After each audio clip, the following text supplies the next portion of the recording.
then I will start recording. Yeah, so it is recording. So here the numbers are going up.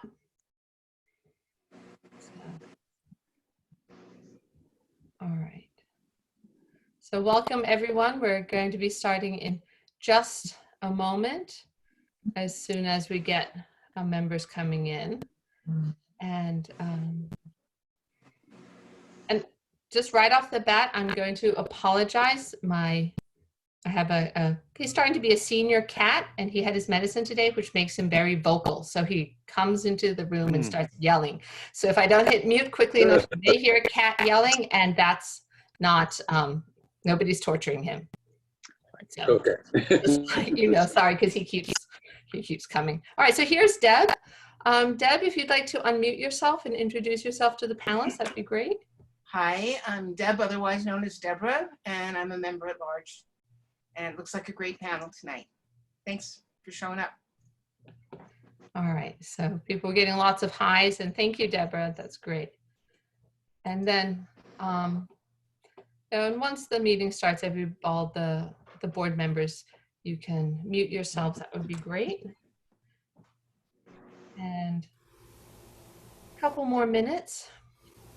We're up to 85 now, and I think we'll be getting a few more people. I think it's the same as the temperature.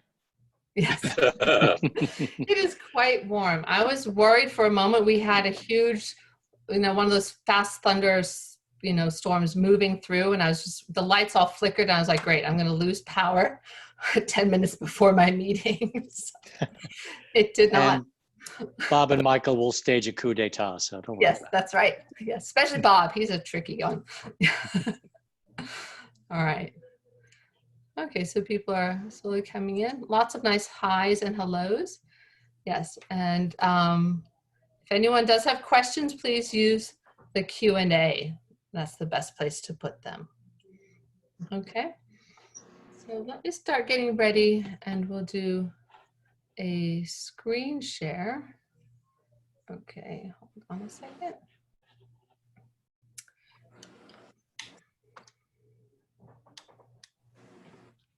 Another minute or so. Okay.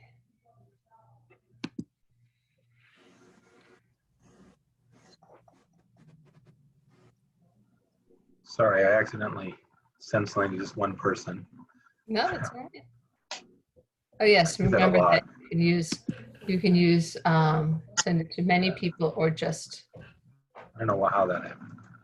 Yeah.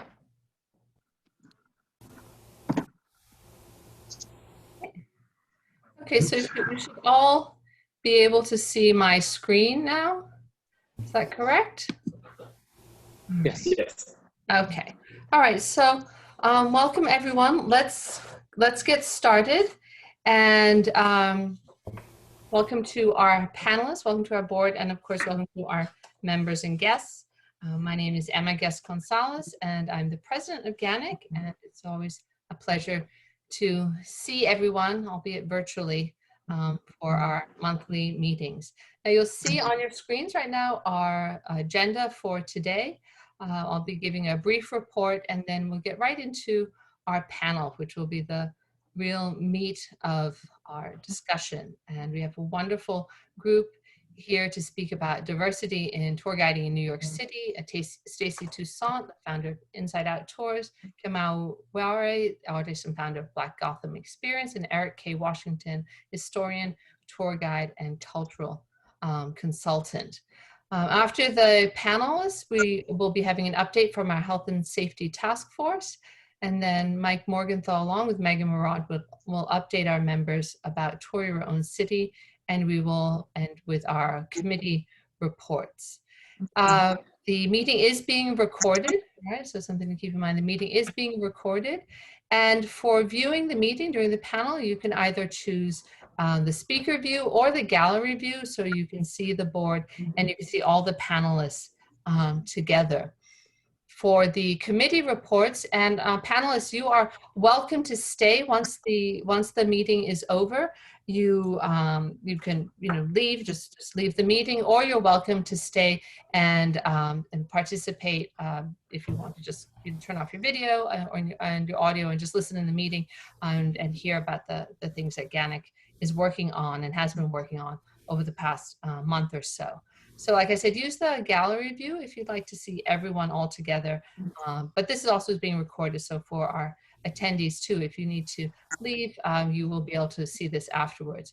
Attendees are all on mute and you are all not visible. Only the panelists are visible, and you are welcome to ask your questions in the chat box or in the Q&A. The Q&A is really for the questions. Chat is just for chatting amongst yourselves. Do remember to write to panelists and attendees, or all attendees, if you want to share, if you want to post something that everyone can see. So I'm going to stop my screen share for now. All right, and we should all be back. There we go.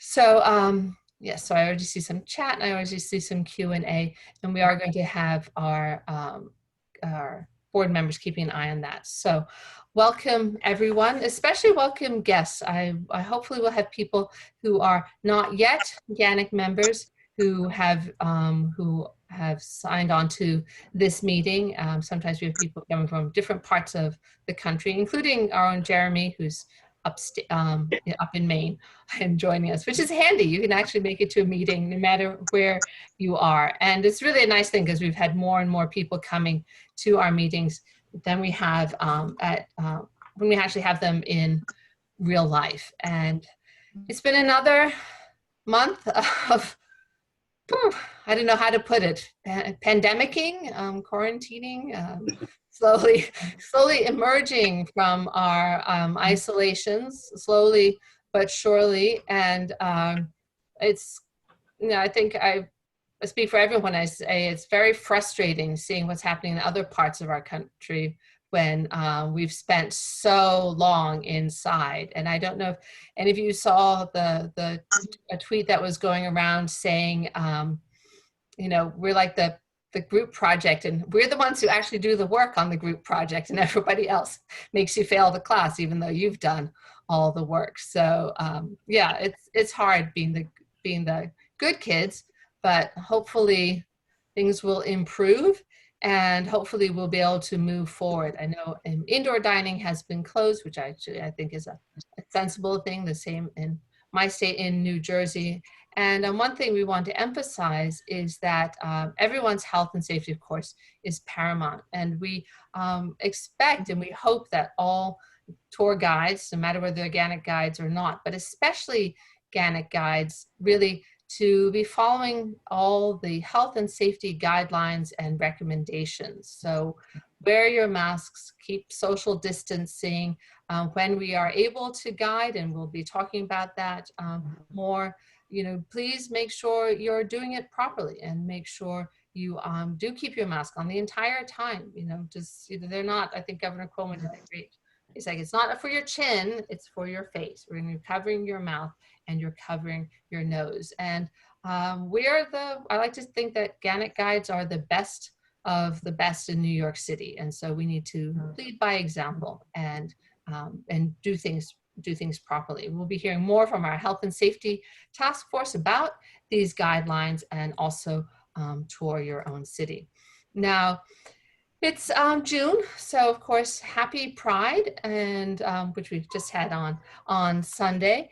Happy belated Father's Day to all the dads out there. And then as we're getting into July, of course, happy 4th of July. And I hope everyone will have a chance to celebrate, no matter where they are or how they are celebrating. I hope you all have a very happy 4th. So with that said, why don't we get going, and we'll start with our panelists.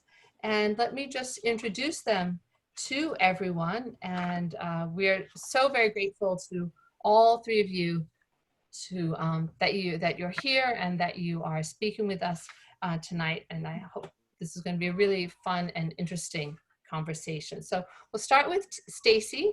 So Stacey Toussaint is a Brooklyn native of Haitian descent and a graduate of Columbia University School of Law. And she founded Inside Out Tours in 2010. Her passion for history, tourism in New York City are complemented with a background that encompasses the artistic, legal, and academic world. Stacey started her career as an assistant producer of documentaries for a major television network and as an assistant adjunct professor of New York City history.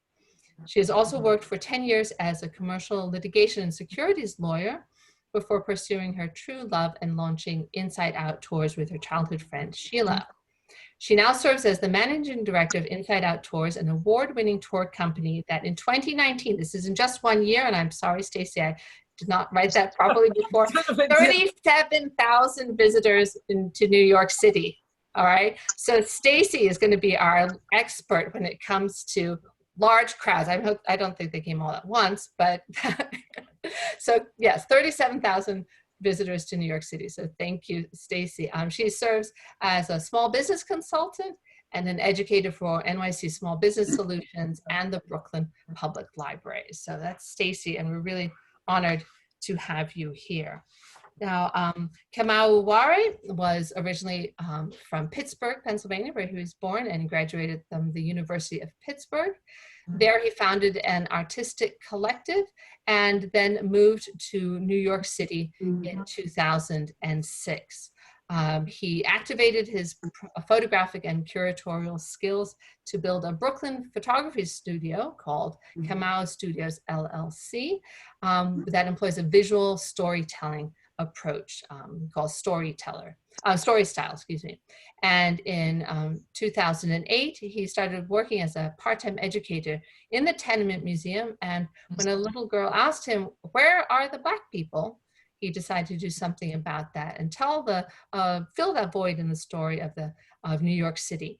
And he developed Black Gotham Experience. Kamau is the founder and lead creative of Black Gotham Experience.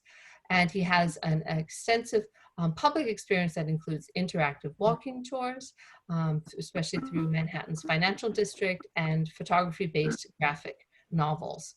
And Kamau was the 2020 winner of our Apple Award for Outstanding Achievement in Support of New York City Culture. So welcome, Kamau. Where's your award? Do you hope you have it somewhere? No, don't want you to put you on the spot. Right here in the studio. I can go get it if you want to. No, that's all right. All right. And last but of course not least, Eric K. Washington, an independent historian and licensed New York City tour guide. His recent book, Boss of the Grips, The Life of James H. William and the Red Caps of Grand Central Terminal, about a Harlem-based labor figure between world wars, won special recognition as a 2020 Brendan Gill Prize finalist and was cited by both Open Letters Review and our very own Bowery Boys New York City podcast as one of the top 10 biographies of 2019. Eric is a Columbia University Community Scholar and a Leon Levy Center for Biography Fellow. His first book, Manhattanville Old Heart of West Harlem, inspired his historical signage in West Harlem Piers Park, and it was the recipient of the Municipal Art Society's 2010 Masterworks Award. So, very prestigious, incredibly interesting panel. And of course, and Matthew Baker's reminded me, yes, that Eric presented at the Apple Awards in 2018.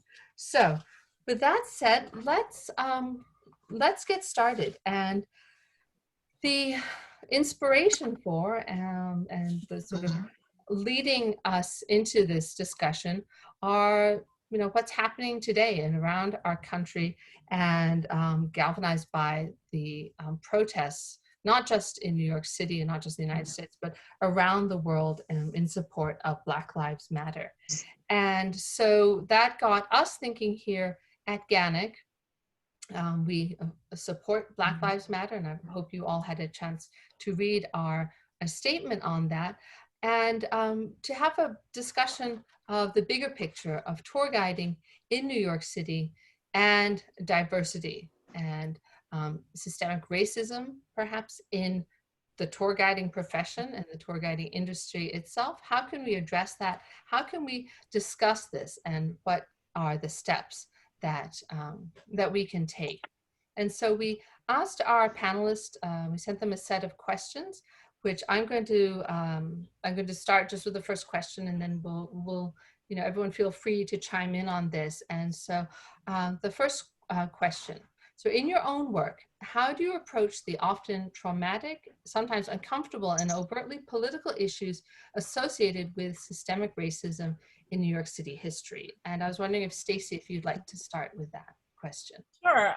So when Inside Out Tours was established, it actually was established to fill a void in terms of the diversity in tourism.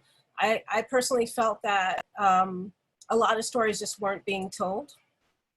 And the way our tours are structured are to really focus upon marginalized groups, vulnerable groups, and tell their story. So for example, one of our really popular tours is our Slavery and Underground Railroad tour. And there we go and we follow the Underground Railroad in New York, and we tell the story of the abolitionists, of the freedom seekers, of the economic tie that New York City had to slavery. And this is a surprise to many of our guests who didn't even realize there was slavery in New York. But even with our iconic tours, we try to be inclusive in the discussion. So if we're gonna talk about the Statue of Liberty, we're gonna talk about why it was built. You know, it wasn't just immigrants, it was actually referring to enslaved people and congratulating America for taking that step. So these are the stories that are usually left out by a lot of tour companies. And we make sure we tell those stories. And gentlemen, Eric, would you like to speak to that as well? Yeah, sure. When I started, well, most recently, I would say my book kind of approached that. It was a biography of a labor figure. And I think just challenging inevitably the perspective of this, one of the most venerable architectural structures in New York, Grand Central Terminal, which is connected to challenging or exploring, going deeper into the romanticism of American travel, how Americans traveled, how the station functioned, that African Americans were integrally a part of that, and had it not been for this particular segment, the wheels wouldn't have turned effectively. So that was one way. Another is that I think changing the perspective of the population. I think people very easily fall into, particularly if you're newcomers, or even if you've been here for a long time, the idea that most Black people live in Harlem or in Brooklyn or in certain neighborhoods, and don't really have a sense of Blacks having lived anywhere else. So I think it's always been a challenge and kind of fun to, and again, this came out in the course of writing about my figure, because he was born in what is now Chelsea on 15th Street. You know, his house is still there, and why was he there as opposed to being in Harlem? Well, there wasn't a Black Harlem when he was born.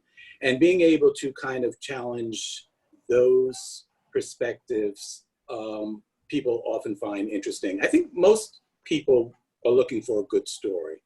So the information has been left out systemically over the years, and it's a challenge I've always felt as a guide to kind of interpolate that information where it seems to be lacking. One, because it belongs there, it's part of the bigger picture, but also because it's part of a good story and people lean into it. And often those are the things that they'll remember more than, you know, it was made of this kind of, you know, stone from Tuscany or whatever. They'll latch on to who lived there when you can name names and cite events and that sort of thing. So I think in those ways, that's how I've approached, to answer the question, I wouldn't say I've encountered, they're traumatic to me personally, if they're not addressed. And you can feel that something is really missing. And because of I'm African American, I'm a New Yorker. I have my grandfather, not my great grandfather, my grandfather was born in slavery. And so to have those kind of connections and know as you pass around the city through different institutions, through different areas, past different landmarks, that story is not being included. I think we're in a position now where we can make those corrections. That's what I've always tried to do, just as a guide and in writing. Yeah. And I think what you said, it becomes a trauma in itself that these stories are being ignored and have been ignored for so long. It's sort of exacerbating the situation. And Kamau, I know that's something that you work on, is telling this.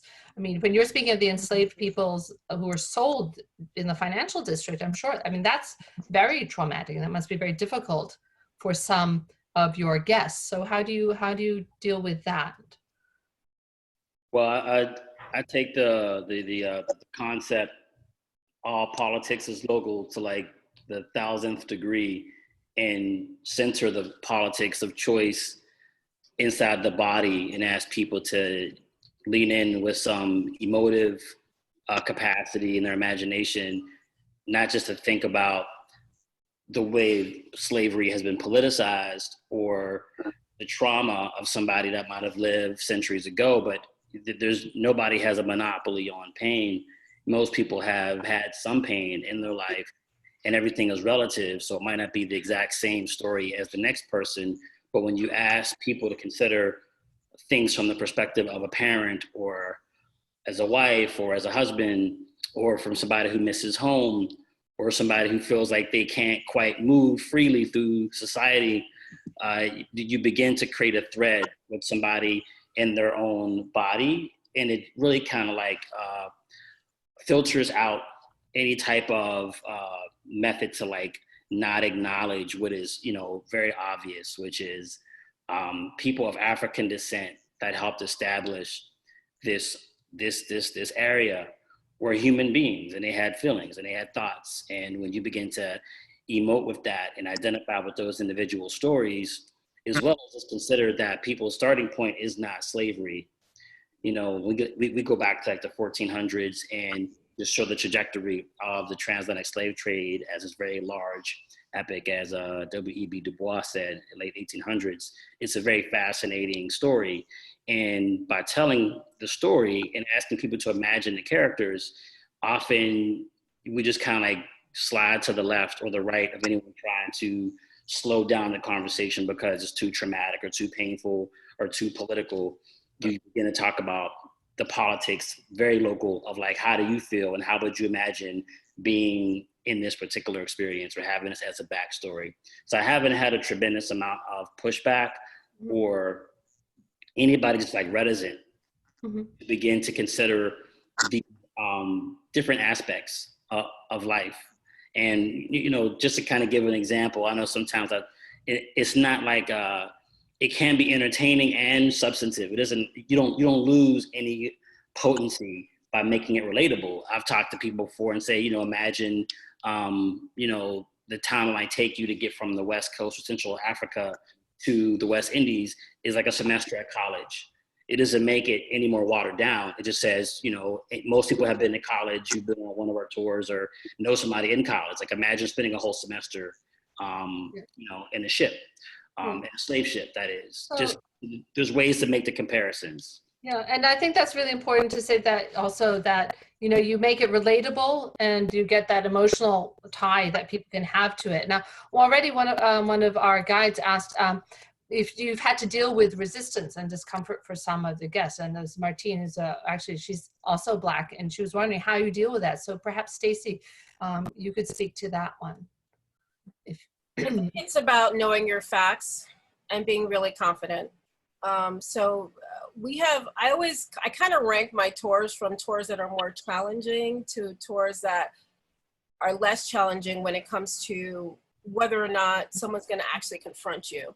And when it comes to hidden history, that's our specialization, there are certain areas like slavery that, you're really challenging someone's core beliefs. So you better know what you're talking about. And so, just in terms of the preparation of the guides, we make sure, I personally make sure that they can answer really challenging questions. And my view about just tour guiding in general, because I myself am a tour guide, is that, you know, there are good guides and there are great guides. And the great guides are the ones who read beyond the given material and actually become subject matter experts. So we expect challenges when it comes to this new information. We're not surprised by it, but this comes down to principle. And I think for a long time, I've personally felt that some aspects of that have been missing in the tourism industry.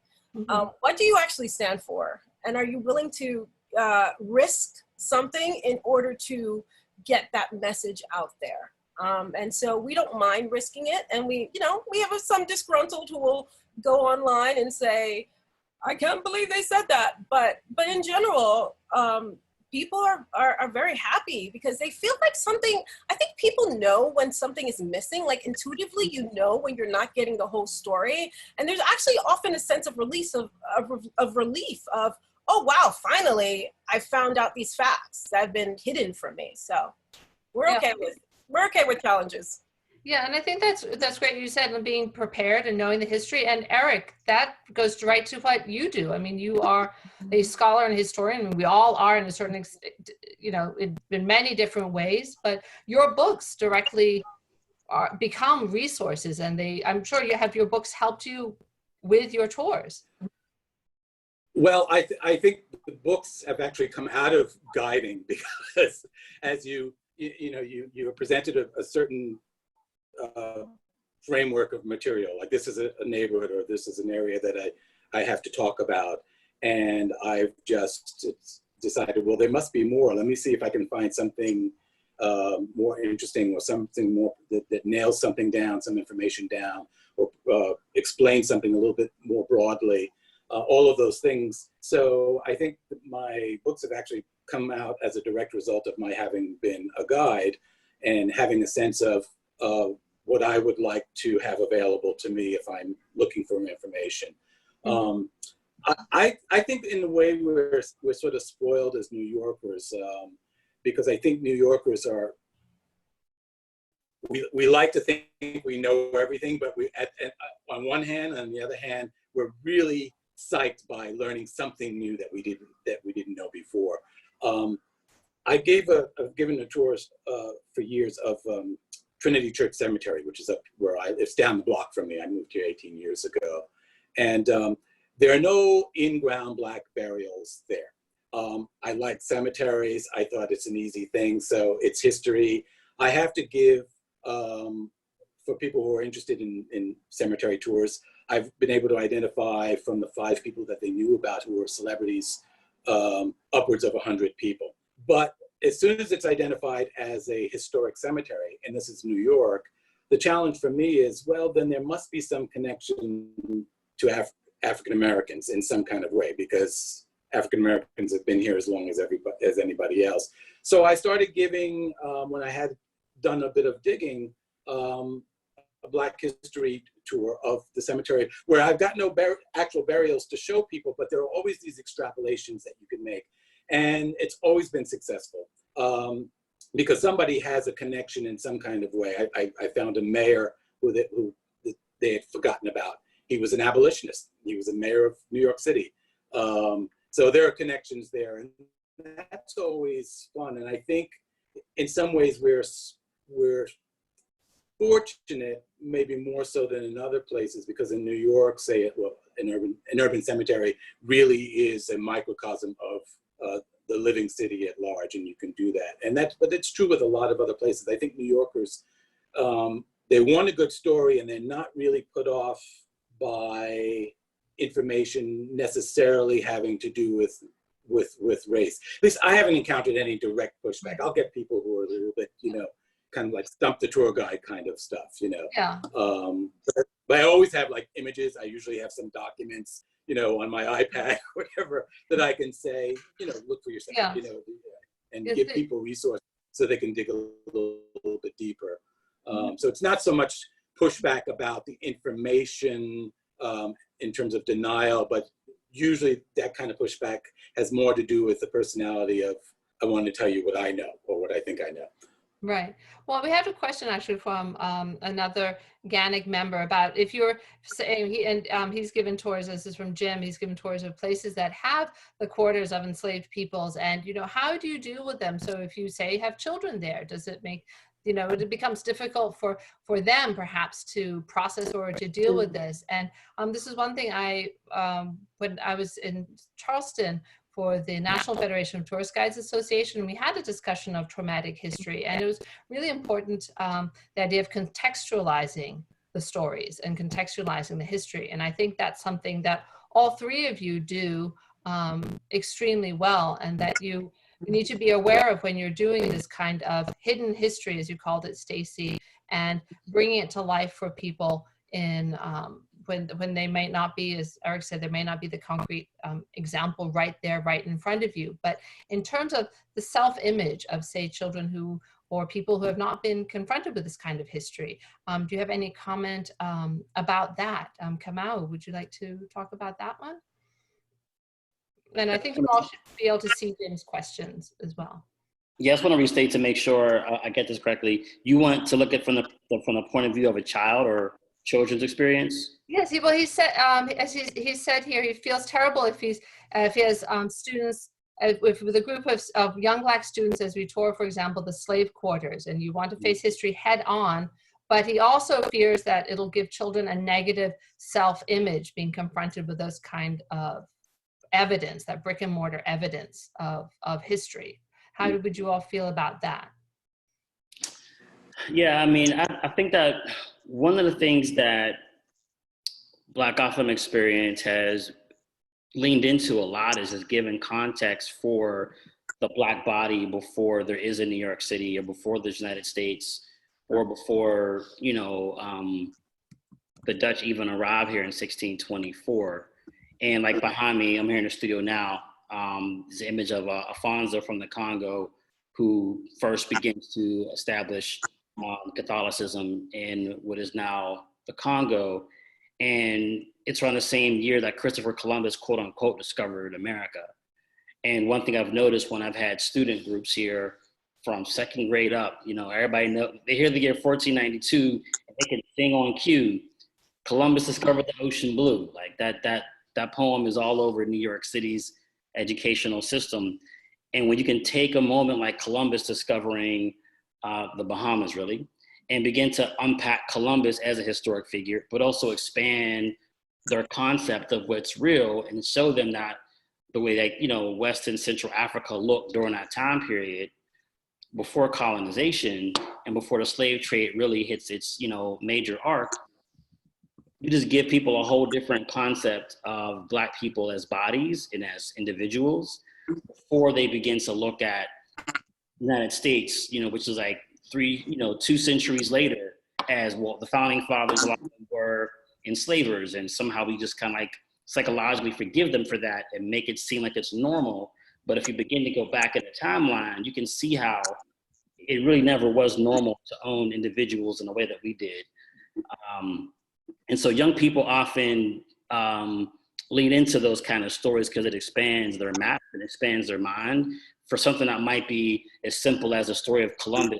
Begin to understand different players in the historic context of that time period, and introducing to people like Mansa Musa or Afonso or Queen Nzinga, then they're more intrigued at that point in time than for getting some type of self-concept baggage. And every kind of student, Black, white, and everything in between, has leaned into that.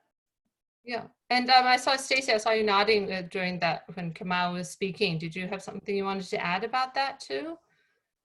I mean, I think whether or not we know it, children are having their identity shaped every single day, especially if you're a child of color. You're being told certain things about yourself, even if it's on a subconscious level, you're absorbing that. And I think that's been proven through various, experiments, that there's a negative message that's often being given to children of color. So I'm not so concerned about, are they going to feel bad about themselves? Because trust me, they're getting messages to feel bad about themselves, but more about telling the stories that empower them. So I was nodding because I agree that it is important to tell the stories of the prehistory. You know, Africans didn't start here in America. The African-American story starts in Africa. So we do talk about what was civilization before enslavement, to put into context that these were not slaves, these were people who were enslaved. And I think that's important for people to understand that for their own identity. And in addition to that, when we're telling the stories of slavery, what I would recommend to the guide who asked that question is, we like to talk about the people who did empowering things despite their bad circumstances, so that the young people understand that just because you're born in a bad context doesn't mean you don't have tools at your disposal to try to transform that context, even if you were unsuccessful, even if it was a failed rebellion. So we make sure we tell the stories that will humanize the enslaved people, rather than sort of the Gone with the Wind representation that sort of is mainstreamed about what it was like to be an enslaved person. And we also are careful about our language. And I was corrected once by a civil rights leader, former civil rights leader, now an elder. He was one of my tour guides, and he corrected me. He said, "Stacey, you should watch your language here and here, because the very use of the language gives dignity or doesn't give dignity." So now when we train our guides, we say, do not say slaves, say enslaved people. Do not say slave master, say slave holder. And this is a way of just transforming sort of the assumptions that, you know, unfortunately, a lot of our children are absorbing, whether or not we know it. Well, this works well with a question we got from another guide about addressing the value of Black culture and history. So if Black culture and history is given more value and is elevated, right in our own industry, people will have that background, they'll have that material to build their tours from. And so how do you feel about educating companies and tour and travel professions with Black history, and to make sure that they know that part too? I mean, the tour guide exam tells you have to know this and this and this, but I'm sure you all feel it should include some more Black history. And Eric, perhaps you'd like to start the dialogue on this. Well, again, I think it's always important to emphasize, you know, I say Black history, but it's history. So I think if you're talking about educating institutions or whatever that have some sort of history package component or whatever that need training, that is always interpolated with Black history as part of the history. And that's often something that you have to raise your hand and bring up, but make sure that it's there, that's not missing. Because it's all part of the big story. So if it's not there, then even the story that they are telling has holes in it. So it's, I think that's just one of the givens that it shouldn't be, but it is, that you, as we pass through, we're always sort of making sure that the balance is there. So whatever the subject is, if it's about business or whatever, you know, or the arts, that there are always these other examples that are present, that are just often left by the wayside, and one has forgotten to include them, and that we seize those opportunities to make sure that they are included. Well, that goes into another one of the questions we had about the legacy of representing Black history in public art and in preservation. And for example, the statue controversy, whether statues are being removed or should be removed, and this kind of public memorials. And so I'd like to hear your thoughts on this topic. And Kamau, I know you've worked on that with some of the wayfinding downtown, so perhaps you'd like to speak about that. Yeah, I would. I'm gonna. Would now be a good time to maybe show a couple slides? If I took like no Sure. more. Go right ahead. Yeah. All right, cool. So we're talking about art and monuments, memorials. So I'm there's a couple slides, more than a couple, but I'm not going to take more than a few minutes. So I just want to show a few things, and I think that one way, and this is like a piece that a friend of mine created. Part of what's happening is mentioned Black Lives Matter and the protests, and some people feel like people in different cities around the world are protesting in solidarity with Black people in the United States, but then people also begin to realize that there's police brutality rampant in different parts of the world. It's not like it's only an American dynamic. And so people are learning, like, oh yeah, well, there's statues of Leopold in this country and it's being torn down. In a very similar way, I think that there's this Black history that has always been on a different frequency that now is kind of getting to like a higher signal, but it's always been there. Just kind of like moving through this, I'm just kind of, I guess I'm going backwards. I know I'm going fast, but my point is a lot of people think that like Black history might start with like, oh yeah, Emancipation Proclamation, Abraham Lincoln freed enslaved people. But you know, even before then, like Black people were a part of the American Revolutionary War as well, fought on both sides. And the Howe brothers, when they came to New York, when they issued that order that came from Virginia first, that allowed Black people to join the military and fight on behalf of the British, then that happened on the continental side as well. And so I'm just kind of like showing a few images because you have William Lee over here to the side of General Washington, who most historians from Mount Vernon to the, you know, Museum of Natural History acknowledges William Lee existed, and that there were Black troops who fought with, you know, General Washington, but they're just missing from the story. But it's not like it just showed up; it's always been there. So I'm just kind of pause there because I don't want to like take too much time. I have a lot of slides I can show, but the main point I want to give with those visuals is that Black history has been a global phenomenon that is amazing and rich and compelling. But right now, people are beginning to like lean into it. But that information isn't necessarily new. And so when you talk about Black history, what you're looking at is really the story that undergirds a lot of other nations that have put up monuments and statues of things that they want you to think about, like images of George Washington. But most people don't know that William Lee existed, but he was side by side with Washington throughout the entire American Revolution. And so that's just like a little sample. Like I said, I want to have a few minutes. I don't want to take up too much time. Is that the history is often just divided into two different camps. One camp gets forgotten and one camp gets the bronze.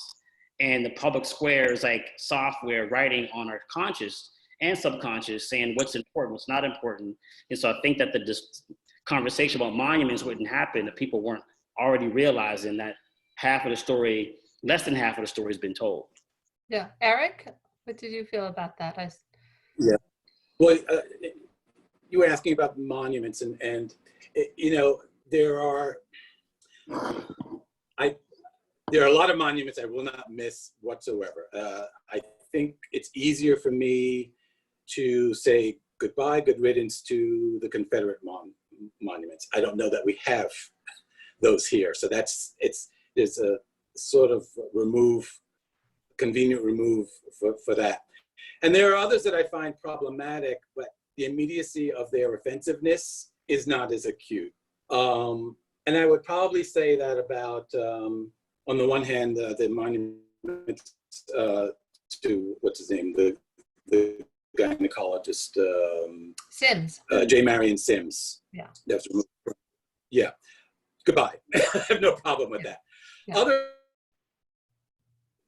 just both in terms of chronology and what it represented, the sort of the impression and the exploitation that represents. I think others have a sort of a hackneyed kind of, we're so used to them, like Columbus at Columbus Circle, that I don't have any particular love for Columbus. I'm not fooled by the story, by the myth of Columbus discovering America, but I probably, because I have to, I guess I'm afraid of missing opportunities to use a lot of public art, public monuments for teaching opportunities. Because you can go to Columbus Circle and you can trash the guy, whatever, but it's there, and it's always from the point of view of a guide to have some sort of a marker. So you don't have to agree with what the marker stands for, but you can have a dialogue about it. So I don't have a sweeping desire to just get rid of monuments that are kind of offensive. I think a lot of them just need to be sort of examined with a little bit more dialogue before we just push them over. Right.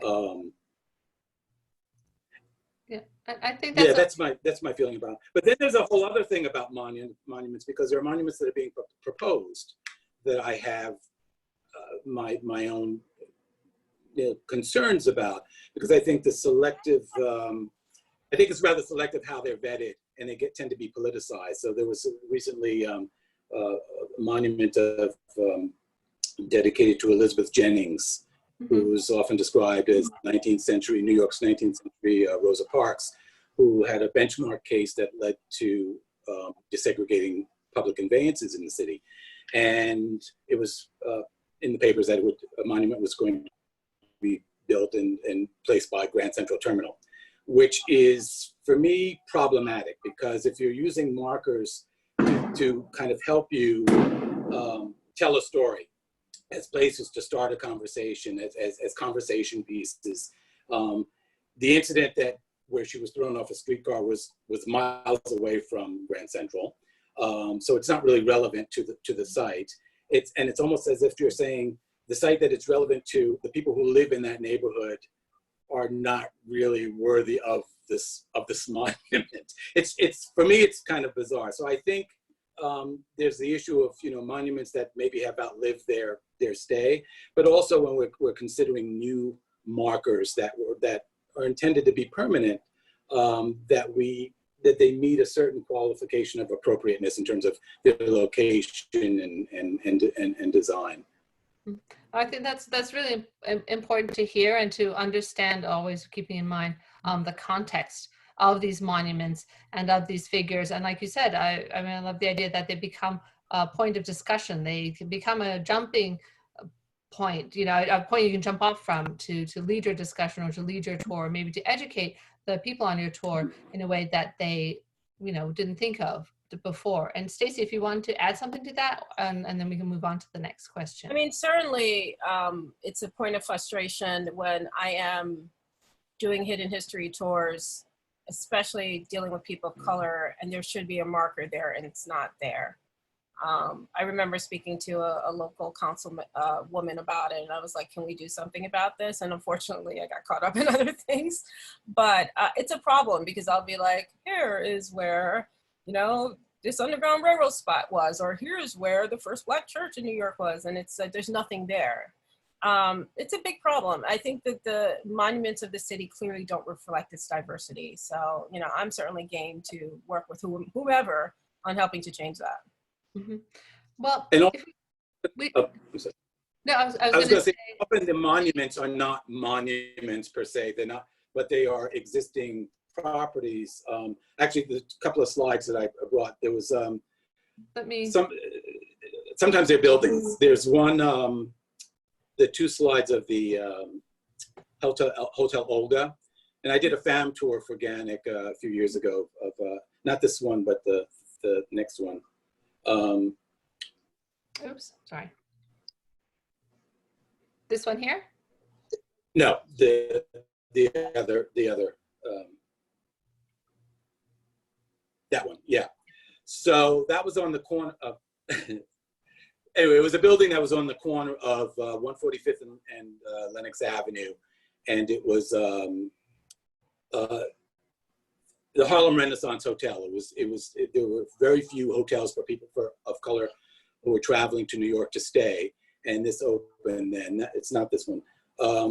And it was about to be demolished. Yeah, sorry. No, you just had it, but it was. But my point is, the building was there, and I think that, it's very difficult because of the system that we have with landmarking, this one, to get the process going or have transparency in the process when you've done applications to save buildings that are already monuments in themselves. Louis Armstrong lived there throughout the 1930s. Bessie Smith stayed there. A'Lelia Walker's brother-in-law was the owner of the hotel, Edward Wilson. Alan Locke, who's the dean of the Harlem Renaissance, stayed there when he was in New York. Bessie Bearden, the mother of Romare Bearden, who was a journalist, was always writing about people who were there, or whatever. So it's steeped in history, civil rights history, and this is a monument in itself. It's not something that needed to be built. The structure was there. The other was one that I've applied to for what's called an RFE, that's request for evaluation from the Landmarks Commission. So that's the other slide. And this was known as Colored School number 4, which became Grammar School number 81. And it's on 17th Street, this one. And many people don't know that schools were segregated since the late 18th century through the 19th century by race. They were caste schools. And this was one of the last 2 that remained after Grover Cleveland in 1884 signed a bill to eradicate all of the colored schools. And some of the principal of the school was the first Black principal in New York. She's on the left there, Sarah Tompkins, who married one of the most famous African Americans in New York, Henry Highland Garnett. He was an abolitionist and orator. Famous teachers who were affiliated with the school, Imogen Howard, the other fellow over here, I don't know why I'm pointing, it's like, Walter Craig had one of the most famous orchestras in the late 19th century into the 20th century, both for Black and white audiences. And the subject of my book, James Williams of the Red Caps, he was one of the last students who would have gone there before it was dissolved. The building is still there miraculously. Wow. And it's probably the last of this style Board of Education building in the city. So now Landmarks actually responded back that they felt that it probably has the chops to be landmarked, but I think there's no, they're understaffed and there's so much on their plate. So these kinds of things are also, as opposed to just built, designed works of public art, are often just as potent, if not more so, as monuments to the history that's been lost. But often they just get caught in sort of the political morass that the landmarking doesn't happen, and then next thing you know, it's bulldozed, and then it becomes a moot point. Yeah. Oh yes. Well, let me thank you. Let me stop the share here, and let's move on to sort of, and I know I want to be aware of the time because we do have a busy meeting, but I also want to really get to some of the really 2 of the difficult questions I'm sure for you to respond to in certain ways, is that this dealing with microaggressions or even overt challenges from tourists or other colleagues in the field, and I don't want to bring up painful memories or situations, but how do you deal with them? And it's something that, and I've seen it more and more, just online and in different chats and different webinars, the amount of overt racism that Black and people of color tour guides have to deal with and tour directors have to deal with. So Stacey, do you want to start with you with that? Well, I mean, when I go to trade shows, I'm usually one of the few, sometimes only, Black owners of tour companies there. And that's just what it is. It's actually shocking sometimes, because I'm talking about in the nation, like not just New York, So I think that unfortunately, I've worked in different fields. Usually, in many instances, you are the only one in the room. It was like that when I was a lawyer. It was like that, academic circles, I'm sure others can attest to. There's usually not a lot of, people of color, Black people even there. So for myself, I'm kind of used to it. I think the key thing for me, which I would love to see just from this industry, is just a higher level of sensitivity to the situation of people of color. I mean, I just think it's outright ignored, and maybe it's ignored because people are trying to be sensitive and inclusive and they don't know how to be. But it's a problem because I'll give you a small example of how this works. I remember there was one trade show I was going to go for a major organization, which will remain unnamed, but major tourism association. And the trade show was taking place in a state that had been declared by the NAACP as a no-go zone that year. And I'm just like, really, guys? You know, really? Yeah. You don't care. You just don't care. It just didn't even occur to them, like, in their consideration. I know there's economic considerations and there are different considerations when it comes to choosing where you have a trade show. But it didn't even address the fact that the NAACP said Black people shouldn't go there, you know? And that's just very typical of, you know, my experience going to trade shows, frankly. I mean, it's not. So, I mean, how do I handle it? I'm just used to it, I guess. It doesn't mean it's okay. I'm not okay with it. But it's kind of something you just get used to. You just get used to the fact that you're going to have to stand your ground and you're going to have to make sure that you build a brand that's a very strong brand to where, you know, the accolades behind the brand speak for themselves. Mm-hmm. Mm-hmm. And Kamau, have you, what would you say to that? Yeah, I'm going to actually flip that question around a little bit because in my experience, I really haven't had a tremendous, I've had like one microaggression in like 10 years of doing this. And so I think that the thing I would like us to think about is how much, when you're a tour guide, how much hospitality is baked into that, how you're not quite a good tour guide if you're not taking care of the people, you know, whose time you've earned. But what can often happen is you begin to get used to doing things that are comfortable and you might not want to challenge people. For example, I've done a number of different tours of Black tour guides in different countries. And I know that sometimes I take other tours and I'll raise my hand, like I was in Lisbon and I asked somebody about the role of Portugal in the slave trade that wasn't mentioned on a whole 3-hour tour. And they were like, there's a tour that covers that. And then I noticed other people who came on the tour as tourists, like myself, began to pivot and twitch and itch. And almost like, we're not talking about that. Like, we don't make us uncomfortable.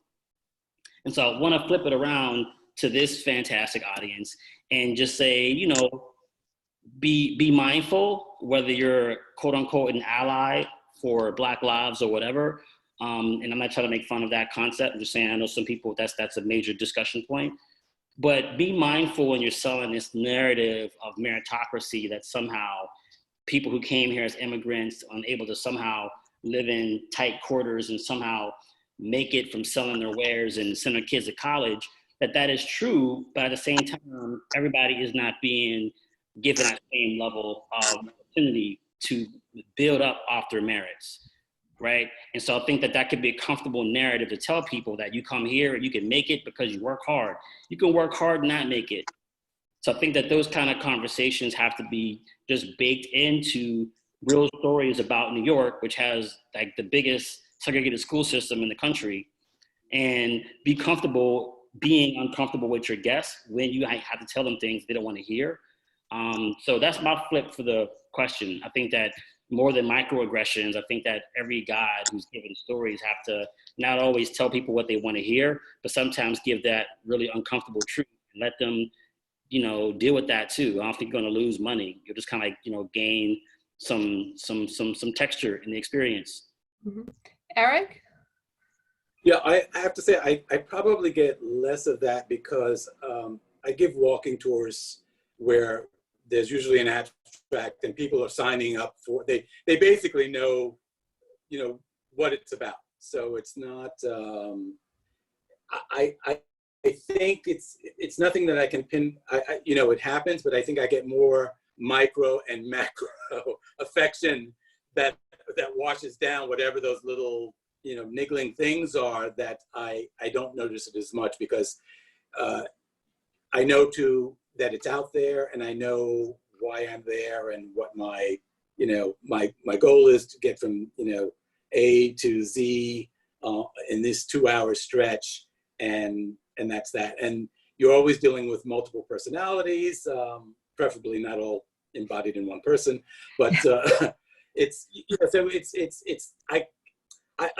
I think it's one of those things that I might be spoiled as a New Yorker, because I'm sure elsewhere, these are things that guides have to deal with on a constant basis. You know, I hear about people, you know, going to a plantation tour, and the servants, as they're being described, were really the enslaved help, and that has to be pointed out. And this is the script that the guide has gotten, and it's so I haven't had to deal with that sort of thing. So I think it's but I think in terms of guides, I think what we can do is just never stop sort of digging deeper to make our own tours more interesting, more diverse, more stimulating, and provocative. Not dangerous, but provocative, you know, to keep people asking more questions. That's the thing.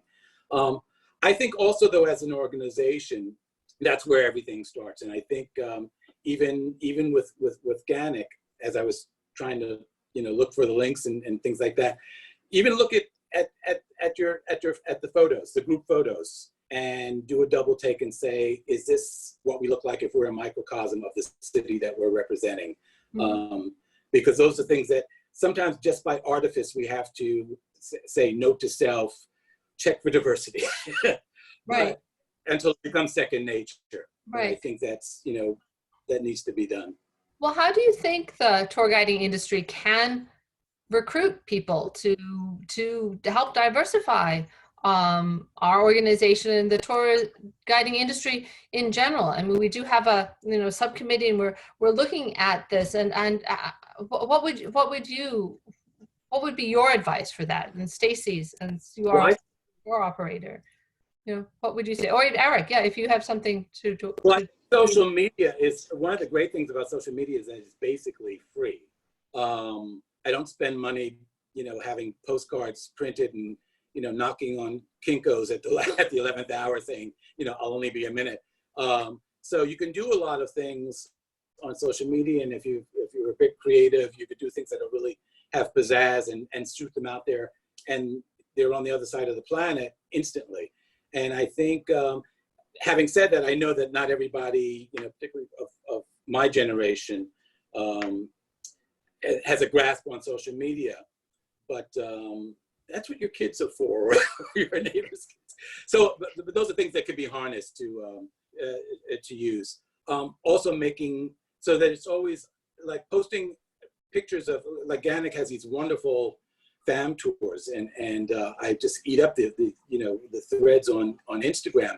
So it's just like, I'm going to go to that, and you know, I'm going to go to this. So when people can see what you're doing and who's there and who's participating, what the subjects are, I think that's a great way of outreach. But also direct, you know, even direct marketing, like you've got, you know, again, through social media, you know, you can send, you know, messages to, you know, to a school group or something like that. So do you know that we're around? We're licensed tour guides, and we have experts who do this particular tour, you know, or we have these Zoom programs that are open to the public. So those are all ways, I think, that are really easy at hand, that can be used to outreach to people. Mm-hmm. And Stacey, since you do go to the trade shows and you're, you know, in the industry around the United States, how would you address that? I think it has to be addressed at a grassroots level through mentorship of young people to sort of show them that this is even a viable career choice. Obviously, the New York City public schools are full of kids who are from different local communities. And I think something GANYC could do is we do outreach, you know, as was mentioned, to those schools, and maybe set up a mentorship program. There's a lot of kids who perhaps maybe they want to do a gap year. Maybe they, you know, they're college kids, they want to make extra money. That if you guys offered some sort of like tour guide internship, that would be super helpful to me, because I'm always telling my tour guides, do you know anyone who's excellent? Do you know anyone who you could recommend that, you know, especially if they have, you know, a certain backgrounds, like especially like if you're an expert in African-American heritage, that's something I'm always looking for, you know, but different things I ask my tour guides for. But I don't have time to, I have interns in my office. I have, I give back, but I don't have time to go out there and find tour guides. I don't. So certainly if you guys had some sort of program where you were actually reaching out to different students of color and taking them under your wing, I would be very happy to look at those guides and be like, okay, I'll train them as a tour guide in the context of my company if you can give me, people who are appropriate for that. So I need partnerships. I need partnerships with organizations like GANYC who can send me people who have been vetted, because you imagine you get a lot of resumes, so you don't know who's good, who's crazy, you don't know anything, right? People who have been vetted who say, this is a good person, Stacey, look at him or her, and I will happily look at that person. Okay, and Kamau, would you like to speak to that for a moment? Yeah, I think just being committed for the long road. History has been a pretty safe space for white identifying people, whether it's like a movie or a documentary or, from Marvel to just the statues and the names of buildings and streets. A lot of places are named after white men and, other white people. And I think that when people go on walking tours, they often, or museums, I think they have themselves affirmed. And for Black people, often you're not going to get affirmed by museums and by walking tours and by some documentaries. And so people are learning to consume those things more over time for edification, but often people don't see themselves in spaces, so they don't quite aspire to that, which is part of why I love, having events and calling them nerdy. It's my little way of like hacking into the self-concept that it's cool to be smart and to know what you're talking about and, stamp that passport and go to museums in other parts of the world. But people have to see that. And so if more people are willing to share information about Black history, then you're going to have more individuals, going back to Stacey's point, who might say, oh, what you said about the Statue of Liberty was interesting. Where'd you find that out at?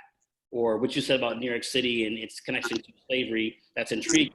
Or how about that person who had land over here in Chinatown? She was from what African country again? So I think people have to see it in order to aspire to it. And right now, most people who might take a walking tour with somebody who is a white person from a white tour company covering history that's not Black might not expect to find it.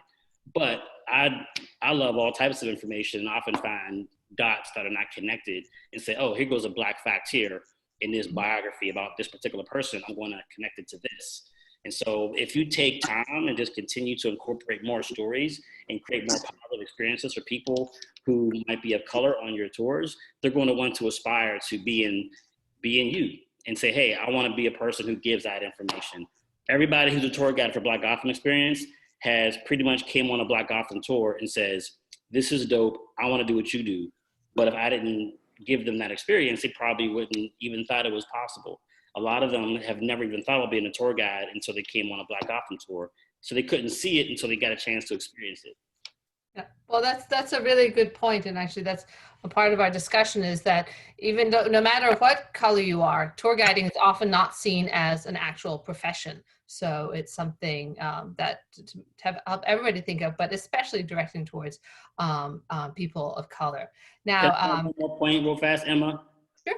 Because we're all, I know Stacey has her own tour company. I know Eric published books, but I've told people that I take my undergraduate degree and I compare that to what I've been able to make as for having a tour guide license. It's like, I've made more money with this tour guide license that costs under $100 at a renewal, you're over $100, but I've made, that's been more to my career than what I spent for college.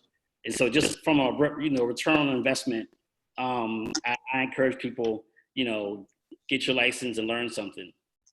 Well, this is really great. And actually, I always think tour guiding is a great option for people who want to be entrepreneurs. You can be your own boss and you can really get out there and do a lot. And especially if you get that nerdy aspect, that's really can be a lot of fun, very attractive to some people. So we're going to be wrapping up. So, and what I want to do is just go through the open questions still very quickly, and panelists, you can see those in the Q&A. And Jared asked, if you're ready and when you are ready for GANYC to do tours, we will all be there. So just, Jared, I think, yeah. What do you say? Will you let us know when you're giving tours? And we can send, you know. Well, when Everybody- New York City lets us know where we can get tours, because they were giving some conflicting guidance. I was just emailing them about the conflicting guidance of the state versus New York Forward. So hopefully soon we'll be back in business in that way. Okay, great. And now Phil mentioned about an agreement between Spain and Great Britain about the slave trade. And do you speak of that, about Queen Anne and about the trade of enslaved peoples in the early 18th century? I'm trying to see, how does this history, new to me, figure into the tours led by 3 tour guides of color, the history of Queen Anne and the agreement with Spain and Britain in the slave trade? It's not one of my subjects, but I mean, there's a number of different wars that take place over, asientos or contracts to transport Black bodies to either the West Indies or South America. And a lot of these things are happening concurrent with other things that are happening in New York, like the 1741 trial that I mentioned before at, I think it was the meeting we had last year when I spoke with GANYC members. There's a whole war happening in the West Indies that's leaving like a lot of British soldiers headed to Cuba and off Colombia. And there's of course these contracts between different European nations to distribute Black bodies, while they're all, professing to be, great Christians. And so I think that those are all elements of telling the story of Black bodies in particular before we get to the United States, which often people are ready to like have that discussion with Abraham Lincoln freed the slaves, everything's been good since 1865, which often is what's told in media. But I would say in short, I think that what's happening around the world, like I say, it's Game of Thrones times the Roots. You have to follow all the different kingdoms and queendoms to understand what's happening in one dot on the map. Just to understand what's happening on New York Island during that time period, you're missing a lot. So if someone's asking about agreements between Spain and the British, all of that is baked into context for the trajectory of how the slave trade grows, in particular in the 16 and 1700s. Right. Now, speaking of the media, one of our guides asked about Gone with the Wind, and how do you handle people who have that sort of romanticized version of history and that nostalgia for the history told in a movie such as Gone with the Wind, and say, oh, it's just a movie. How do you handle somebody who wants to hold on to that romantic version? Yeah, Eric? Well, it's probably obviously not something that comes up on my urban New York route, like, because that would be kind of crazy. It's like, what about Going with the Wind? It's just like, when we're down south, we'll talk about it. But maybe close to that, it's like if I'm giving a tour in Grand Central, which has its own sort of, venerable, sort of protected in a bubble kind of picture of the romance of rail travel and the riding on the 20th Century Limited, and seeing movies like North by Northwest, and you associate with celebrities. That is a romanticized, notion of American travel, which has its own sort of gritty, down-to-earth story, to which African Americans are connected, specifically in the form of red caps and on the trains, the Pullman porters, and that's an interesting story. So it's might be the northern equivalent of say Gone with the Wind or that sort of thing. I think this is actually, but speaking of Gone with the Wind, I think this is actually the anniversary of the publication of that. Somebody had posted, and if somebody did ask me that, I would say you might want to pick up another book by African-American writer Frank Yerby called The Foxes of Harrow, which came out in 1946, which was often compared with another sweeping saga, Gone with the Wind, but in a more authentic kind of way. But I'm not going to get asked that question on any of my routes. Well, speaking of different stories, one question was, do you think the Caribbean and West Indies immigrant communities and their impact on New York should be included in Black History tours, or would that be a separate subject on a separate tour? And Stacey, would you like to answer that one? We tend to do that separately just because just the different waves of immigration. Obviously, there were some Caribbean people that were brought here after the slave revolts because they were considered to be acculturated or more controllable. But you know, a lot of the Caribbean people came later in the 20th century, and also the parts of the city are different. So the bulk of some of the history, some of it's going to be in Lower Manhattan, but some of it's going to be like in Flatbush, Brooklyn. You know, so you have to, just like from a very practical perspective, it's not something that is easily dealt with together. In my experience, I prefer to make it into a separate sort of tour. And it's just more specialized. So not everybody is necessarily as connected to that history. So you have to kind of think of it from a client perspective. Who wants these stories? Some people do, some people don't. So. Okay, great, thank you. And just 3 more questions. So just a quick one. And Eric, did you say the Olga is slated for demolition? No, it's no longer slated. It's demolished. It's demolished. Oh, sorry, Yeah, Gary. last October. Yeah. And then, But the building that was colored school number 4 is still there, and I'm just hoping that Landmarks will, follow through. But it's been over a year since they wrote back and said, we think there's something there. They already landmarked a school with a similar history in Brooklyn, which was a separate city at the time. So they know the background, they know the significance of it. But it's about bureaucracy. Okay. But it's still there. All right, thank you. And then, so has anyone been faced with this issue? This is a question from Chimene. Some tourists refuse to pay a certain amount because the tour is Black and the guide is Black. They don't feel the tour garners a certain amount of / value, even if you have added values, items, activities, transportation, etc. Has anybody been, have someone refuse to pay a certain amount? No. Yeah. I like to think not. And what about your guests? Do you think Black guests feel more comfortable with a guide who is a person of color, or does it make a difference? Do you think guests want to have a guide of color? It depends on the tour. I'm a little bit controversial in that I hire people who have nothing to do with the background of what they're talking about, because I'm just egalitarian that way. I just make sure if I'm hiring like a white American to talk about slavery, that person knows what they're saying and they've been very carefully trained. So I tend to, like, when, we had, a great article appear in the New York Times about the slavery tour, and that was being led by one of my guides, Sean, who's been with me for a very long time, and he's a white historian. So while I want diversity, I embrace diversity, I welcome, please, people of color, please apply to me. I don't choose tour guides solely on that basis. So yeah, but that's just how I run things. Okay.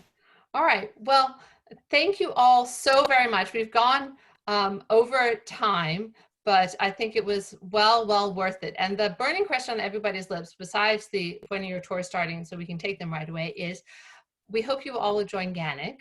And you will hope you'll become active participants in our merry band of miscreants. We do have a lot of fun, even virtually. So we thank you all so very much for this. It was a really great conversation.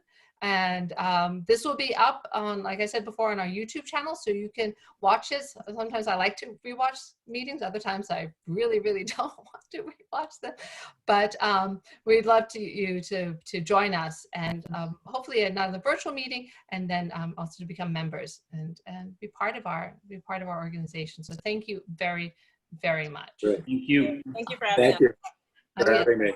You're welcome to stay if you have to run off and have some supper or feed your families. I have to walk off. Walk off. I have to walk. I've been left out all day. All right. Well, thank you again. That's Thank you again. good. And if you'd like to stay, go right ahead, and we'll move on with the rest of our meeting. Okay. So Thank you all. Thank you. guys. Bye. Thank you very much. All right. So thank you, everyone, and thanks for those great questions. If your question wasn't answered, I apologize ahead of time. Had a lot to cover, and I didn't want to go too far over because we do have a very busy meeting tonight. So next up, John Semlak will be reporting on our health and safety task force. So take it away, John.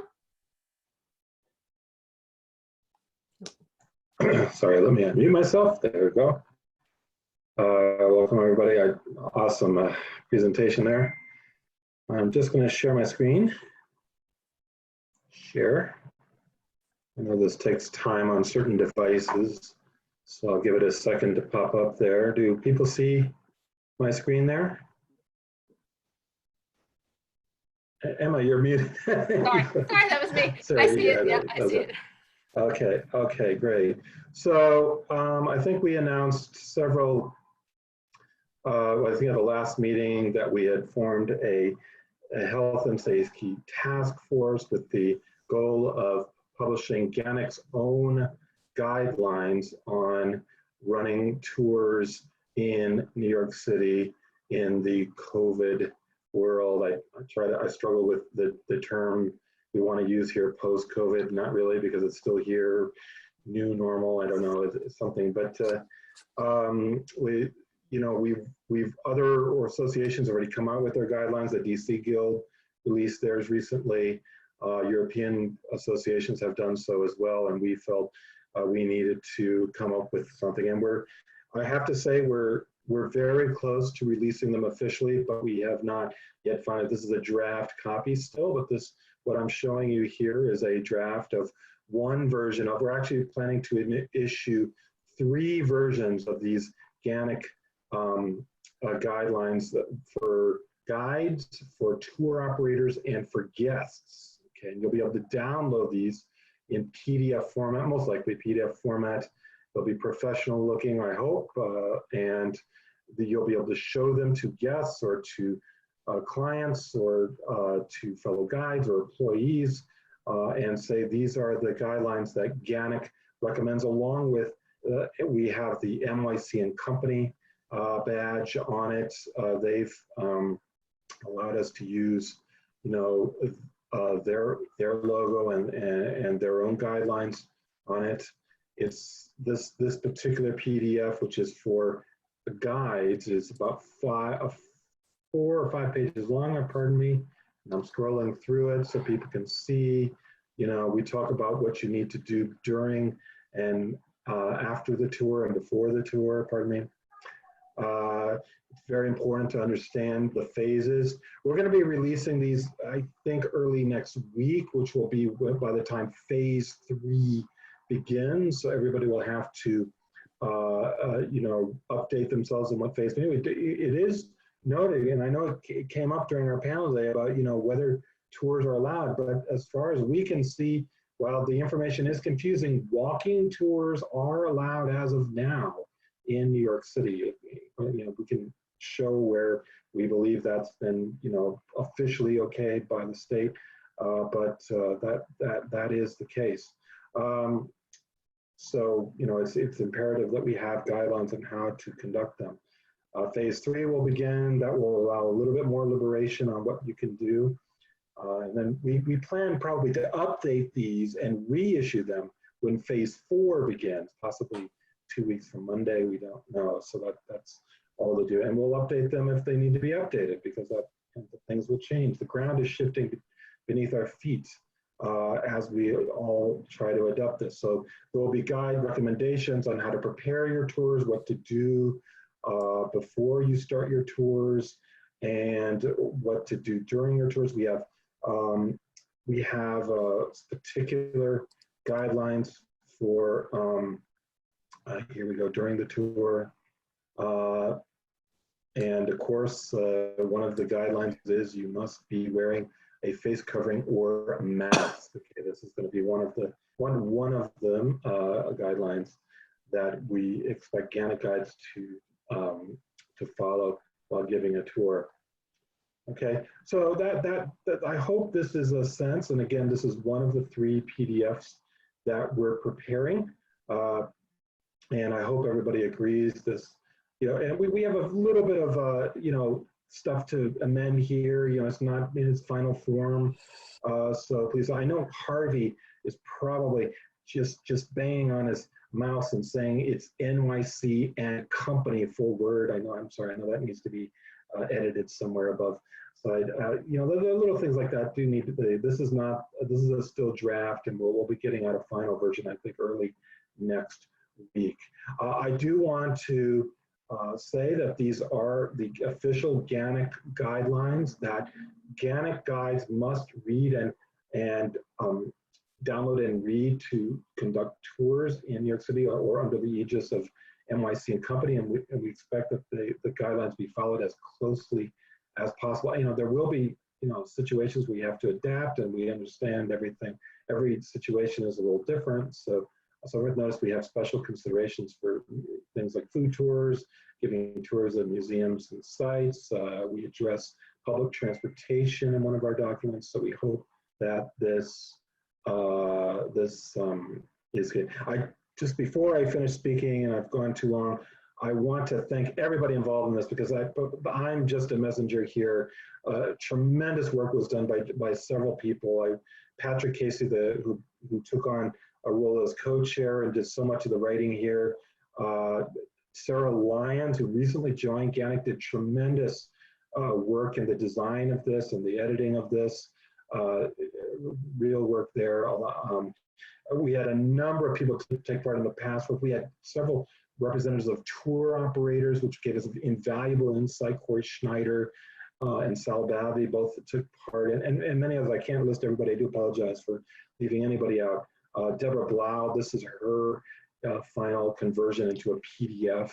So I want to thank everybody involved, and this is it. Again, it's not quite ready, but we are planning to re-release it.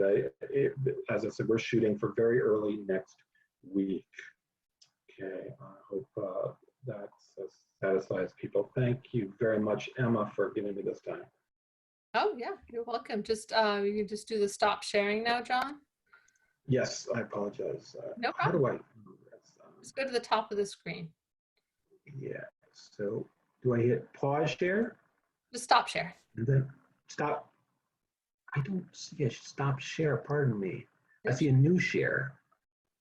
It should be just. Let me see. I see I'll new stop. share. Yeah, I just stopped. Thank you. I apologize, Emma. No, Yeah, no, I'm going to mute myself. Thank you. No worries at all. So thank you. Thank you very much. Let me see. So we actually do have some questions in the Q&A for health and safety, and these can be answered by either Patrick or John. Oh, and yes, Anaya, thank you for your point about the Spain and England. Okay, sorry. Back to the should a guide have extra face masks for those who do not have? Patrick, John, do you want to? I'll take this one. One of the themes that you will find running throughout the guidelines is the experience should be contactless.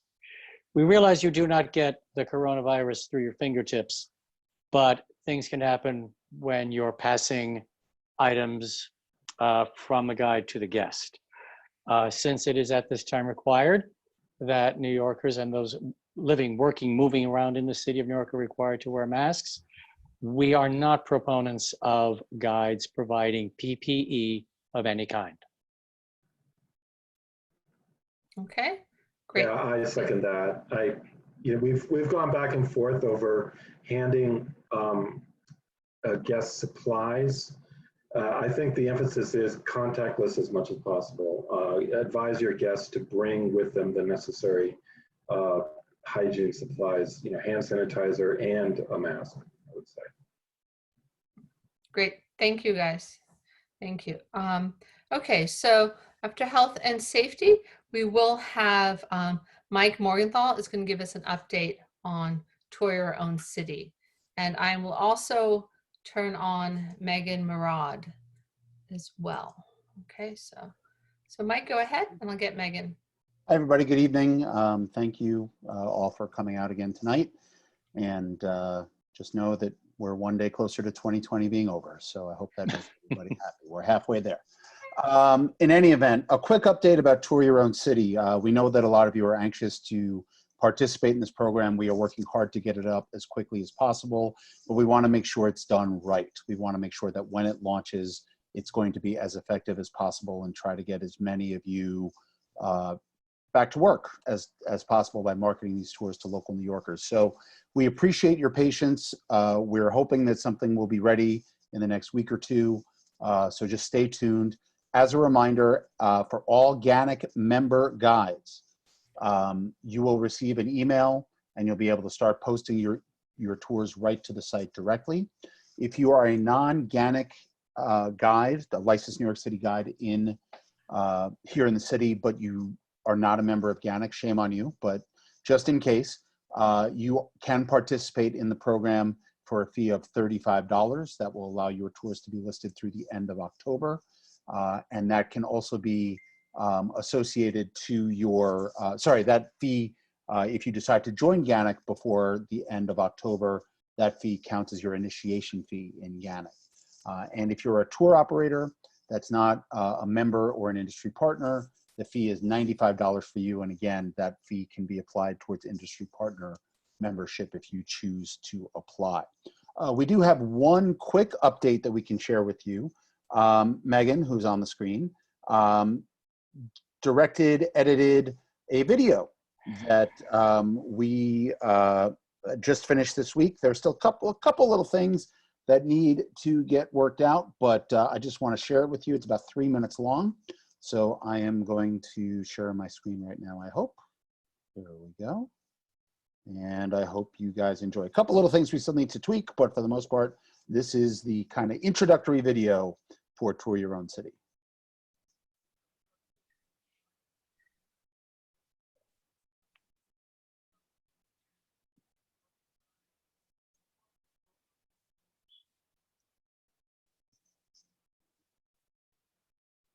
Mike, we don't have sound on this. Oh. Let's see. Okay. I apologize for that. I forgot there's a plugin you actually have to do to get Zoom video. So what I'm going to do now is I'll actually turn it over to Megan. She actually, we invited her to come and speak. Some of you might have noticed that we've started to activate some of the social media campaigns for GANYC, for Tour Your Own City. And Megan is the driving force behind that. So we wanted her to come and talk to the membership about how you can support our social media campaigns with your own social media. So without further ado, I will turn it over to Megan, and we'll get the video audio sorted out. So Megan, it's all yours. Yeah, thank you. Yeah, my boyfriend did original music for the video, so we have to have the original music in there when you watch it. Okay, so yes, I launched the social media on Twitter, Instagram, and Facebook. So if you could give us a follow on all of those platforms, that would be amazing. It's at Tour Your Own City on Instagram, Tour Your Own City on Facebook, and Twitter made us Tour Your Own Sit with the number 1 at the end. So if you could follow us on all of those platforms, that would be amazing. For right now, I keep looking down at my notes because I want to make sure I don't miss anything.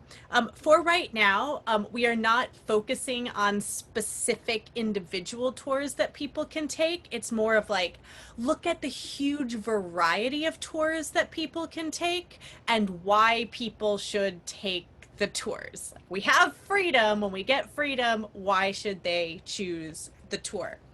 What would be wonderful, just in terms of contributing specifically to the Tour Your Own City social media, if anyone has awesome photographs, I'm always looking for awesome photographs, especially of people having fun on tours. I'm going to do this in like the most podunk way ever by sharing my iPad, but I just want to give you an idea of like what to me makes like a really engaging photo. You could see that, but you see a bunch of people, they're all smiling, they're all facing the camera.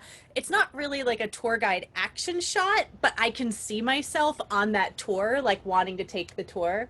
There's another really great action shot, or it's posed, but people look happy and excited. Um, Here's one. I believe it's the guide that's doing like a fun pose. So you want to be like, yeah, I want to take a tour with that guide because he's super fun. And I believe that same guide also posted or shared this photograph. This is Ollie's photo, by the way, of one of his guests dancing in front of the Brooklyn Bridge. And I just think that's so awesome, especially in the world of social media when people are like looking at the social media and they're saying, I want like my picture by the Brooklyn Bridge. I want to book the tour so I can get that photograph. So if you have any photographs like that, or if you want to go out and take photographs with your friends pointing at something and looking amazed, that would be really great.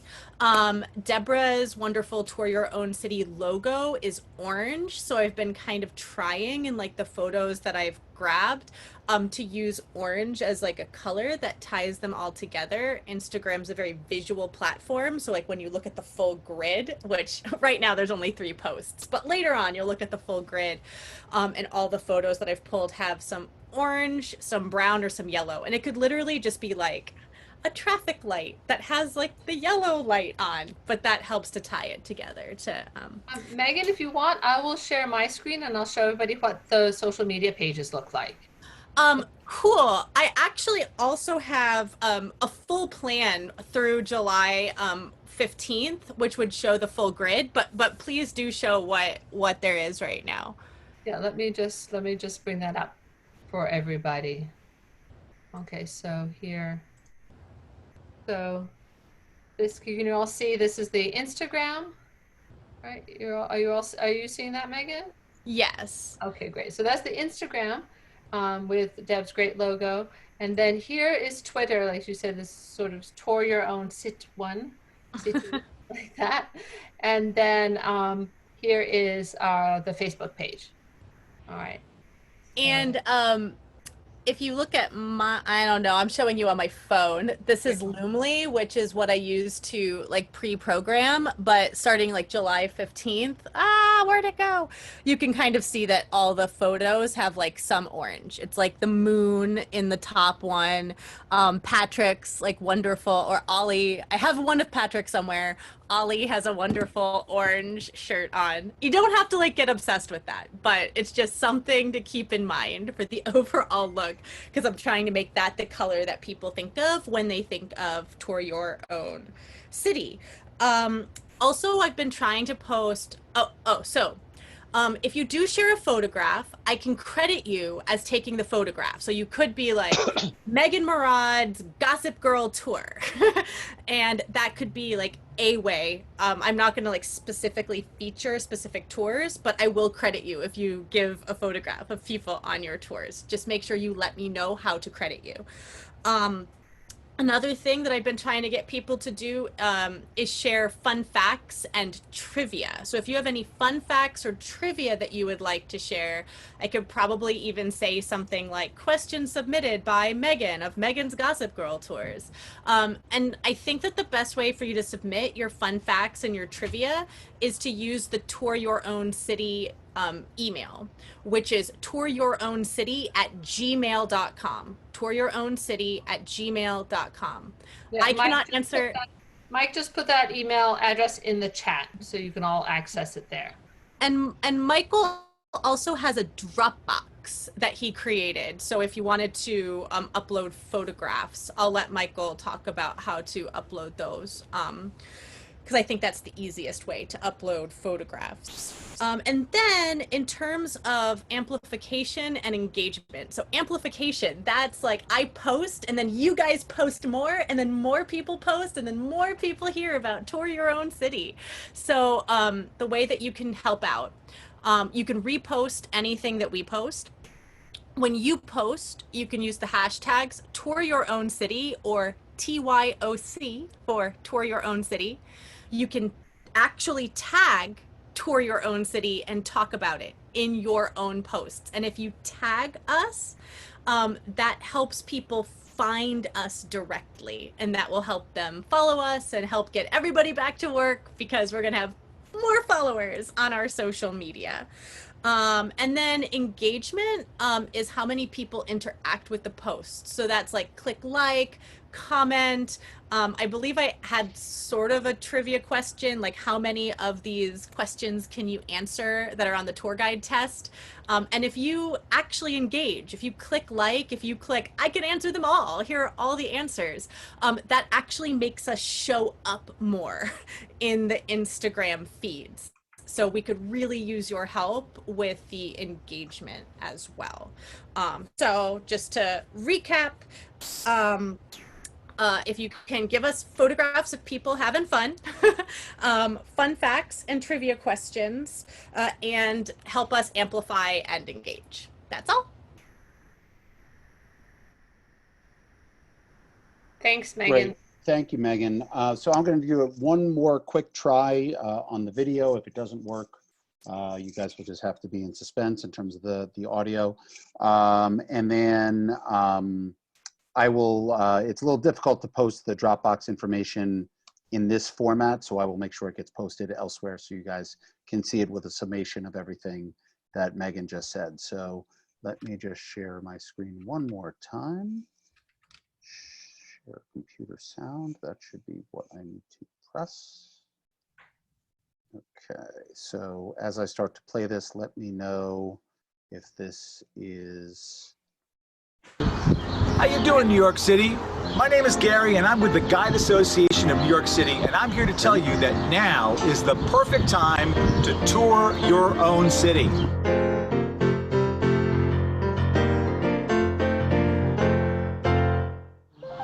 We created Tour Your Own City to help you, our friends and neighbors from the New York City area, to find amazing tours of the greatest city in the world.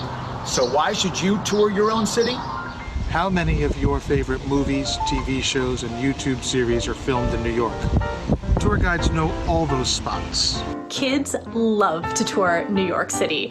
They learn about the history in school, and then they get to see the places where the history actually happened. My tours help connect you to your past. Find out where your family comes from. Touring New York City can be really romantic. I've seen everything from first dates to marriage proposals on my tours. I'm amazed at how many of my local friends haven't visited New York City sites like the Empire State Building, the Statue of Liberty, or the Brooklyn Bridge. Now is the time to scratch those items off your bucket list and experience New York City. Every time I give tours to locals, they're surprised at how much they didn't know about New York City. All right. So tours are great for dates, for kids and families, for foodies, for movie buffs, and for anybody who wants to get more fun facts to dominate trivia night. But why take a tour now? This is the best time to tour New York. Before the out-of-towners return. There are tours for everyone, no matter what you're interested in. From Manhattan to Brooklyn to Queens to Staten Island and the Bronx, our tours cover everything. From bagels to gangsters. We've got walking tours, bike tours, bus tours, boat tours.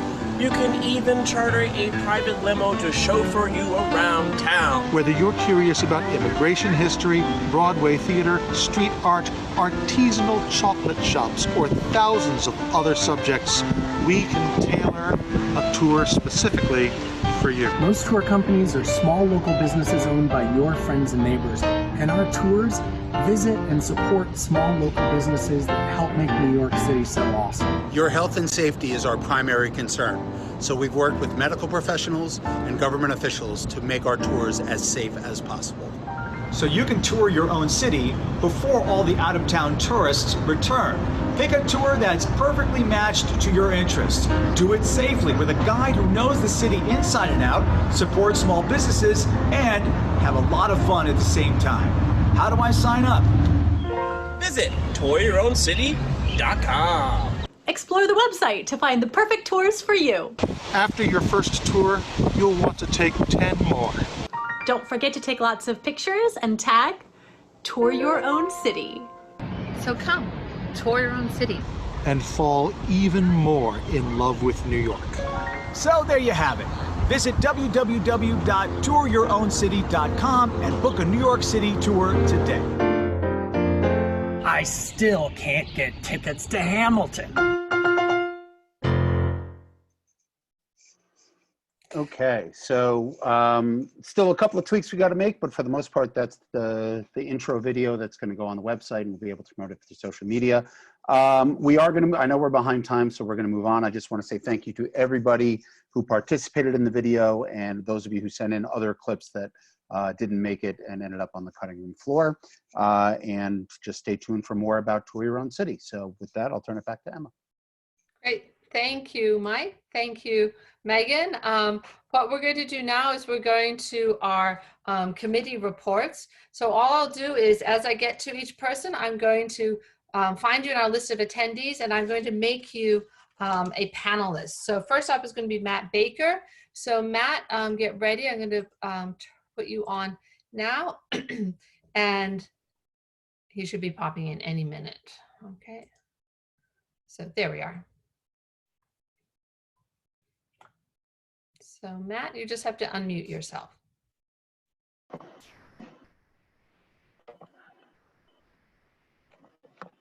There I am. Okay. Can I be heard all right? Yeah, you're Great. good. Okay, thank you. All right, so the awards committee report. The awards committee had its first meeting of the year this morning. Last week, I made the decision as chair to move the ceremony to an online format for 2021. I had waited and watched the world of galas, events, and awards before making this decision. Several fundraisers have been canceled, including the things like the Spring Gala for the Poetry Society of New York, and I'm on the board there. And so once the Oscars made their decision to postpone their 2021 telecast from mid-February to late April, I felt there was really no choice but to take that action. As we do not have the clout of the Oscars and do not seek to compete with any wisp of a busy season that 2021 might provide, I felt postponing in the same manner didn't make sense, and that moving to an online format was the only way we could ensure the event's survival for this year. Now, the good news is that we can expect this action to significantly reduce the budget for this year's gala, as we won't be paying for a venue, a cocktail party, an after party, or professional photography. Moreover, we anticipate host, presenter, and nominee availability will not be hampered by out-of-town commitments or professional schedule conflicts. We are deep in discussion on how to utilize the online format to its best advantage in ways that we might not be able to do in a live show. Perfect example of this would be considering celebrities with ties to New York, but whose primary home base is now in, say, Hollywood, and might not be available for a live show to serve as host. The bad news is we are losing two of the most popular aspects of the evening, the cocktail party and the red carpet. Now we're brainstorming, and I've been in talks with Bob on this. Thank you, Bob, for your suggestion earlier today.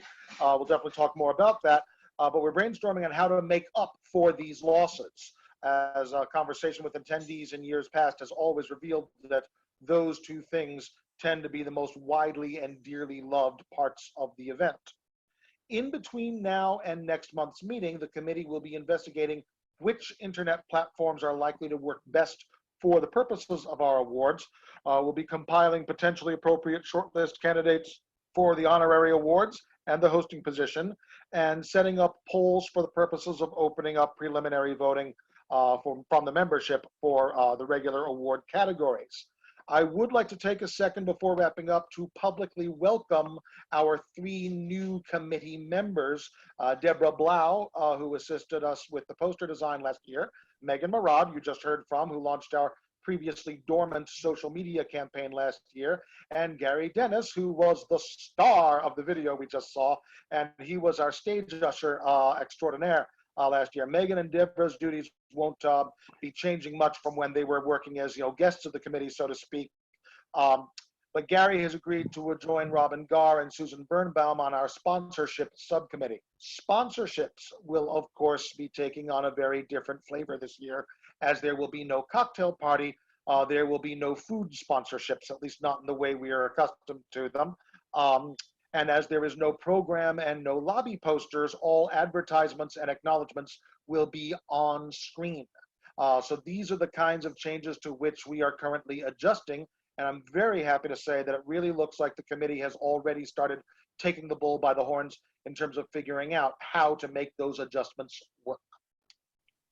That's what I've got. Great. Thank you very much, Matt. That's perfect. All right, so we'll get to our next committee report, and that will be Michael Dillinger. So I'm going to add Michael, and then I will be removing Matt in just a moment. So Michael should be coming in. Sorry, Matt. All right. Thank you so much. Okay. All right. So Michael should be coming in now. All right. Hey, Michael. Hey, how's everybody doing? We're very well. 5 minutes. 5 minutes. Okay. Well, I'm going to take just a couple seconds to just thank the entire board of GANYC for all of the work they've been doing on behalf of the membership. And all of this is just incredible. All the stuff that we've got going on, you're all such an inspiration to us, and we really, really appreciate that. And I just want that to be in the record. So the certification committee, we're back to meeting on a weekly basis, and we plan to have another workshop. The last workshop, we had 8 members participate in the last workshop. This workshop we're about to launch is focused on storytelling. It will consist of 3 Zoom sessions, and there will also be between those Zoom sessions, group study sessions where you'll be working on perfecting storytelling techniques as a group. It's peer-to-peer kind of thing. The workshop's going to be offered free of charge to GANYC members. The Zoom sessions will be on Friday, the 17th, the 24th, and the 31st. It will allow participants to practice their storytelling techniques through group study. The enrollment will be limited. In preparation for the workshop, we're going to be holding a storytelling showcase on Monday, the 6th. This will feature committee members as well as other GANYC members who have been participated in either a certification class, one of the other workshops we've done to kind of demonstrate different storytelling techniques. Now, the committee is also working on launching another full certification class. We hope to do this in August, sometime in August, but most of it will be offered online, and hopefully we will be able to have the in-person practicum sessions, which are so important to certification as well. We have no date for that yet. We're still looking at that. And then finally, the committee has also been discussing how we might contribute to the efforts to increase diversity within our profession. One possibility might be to create an introduction to guiding as a profession program. We're also considering how certification may play a role in expanding diversity. And so we've got a lot on our plate. We're trying to do the most that we can and take the experiences of all of the members that we have already through certification and utilize them for the benefit of all members. So I don't know if there's any questions at this point. As I said, I don't have dates for the certification class yet. And we don't have a fixed number yet on how many people will be participating in the storytelling workshop. We're gonna have a meeting tomorrow to actually discuss more of those details, but look for more information. And unless anybody's got any questions, I'm kind of done, I think. Great. Thank you. I love it. Short and sweet. Thank you very much, Michael. All right. Next up, I'm going to be adding Jonathan Tour, and then I'll be removing Michael Dillinger. All right. Let me just start my video. Oh, the wrong way around. All right. Here we go. I think I'm all set. Hey, I want to thank the board for reconstituting the Constitution Committee. We were kind of dormant for a little while, but after this most recent election, we felt like there were some changes that could probably be made to the Constitution to kind of clear some things up. I'm going to talk about what those things are in just a second, but I want to thank the other Constitution Committee members. They are Riley Kellogg, Matt Baker, Mike Brennan, Jeremy Wilcox, and Patrick Casey. We met together with the Ethics Committee, which is headed by Susan Birnbaum and Daniel Ellis and made up of a lot of the other people on the Constitution Committee. And the main thing that we wanted to do was to create some clarity in the Constitution And we wrote up some amendments that we hope are going to be voted on at the AGM in September. And so they'll be distributed to the membership in advance of that as per the Constitution. So the main focus of our work was to look at how ethics charges are handled, how extraordinary general meetings work, what the consequences of ethics violations actually and practically are. And then there was an additional proposal to the bylaws which clarified executive board eligibility relative to ethics violations. There was one additional bylaw that we proposed, and that had to do with the comment period for membership regarding bylaw changes. So that's what we've been up to, and we're excited to have a lot of this material be sent out to the membership for their comment, and then of course for voting at the AGM in September. Thank you, Jonathan. Thank you very much. And yeah, reconstituting the Constitution Committee. I like that. All right. Thank you. I'm going to bring in Nina Mende now. And Jonathan, I'll be taking you off. Thank you all. All right. So Nina, are you coming in? Okay.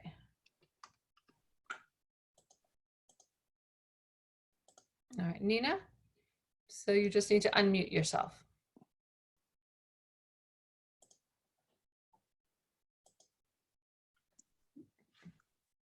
Okay, Nina, we can't hear you yet, dear. So if you'd like to unmute yourself.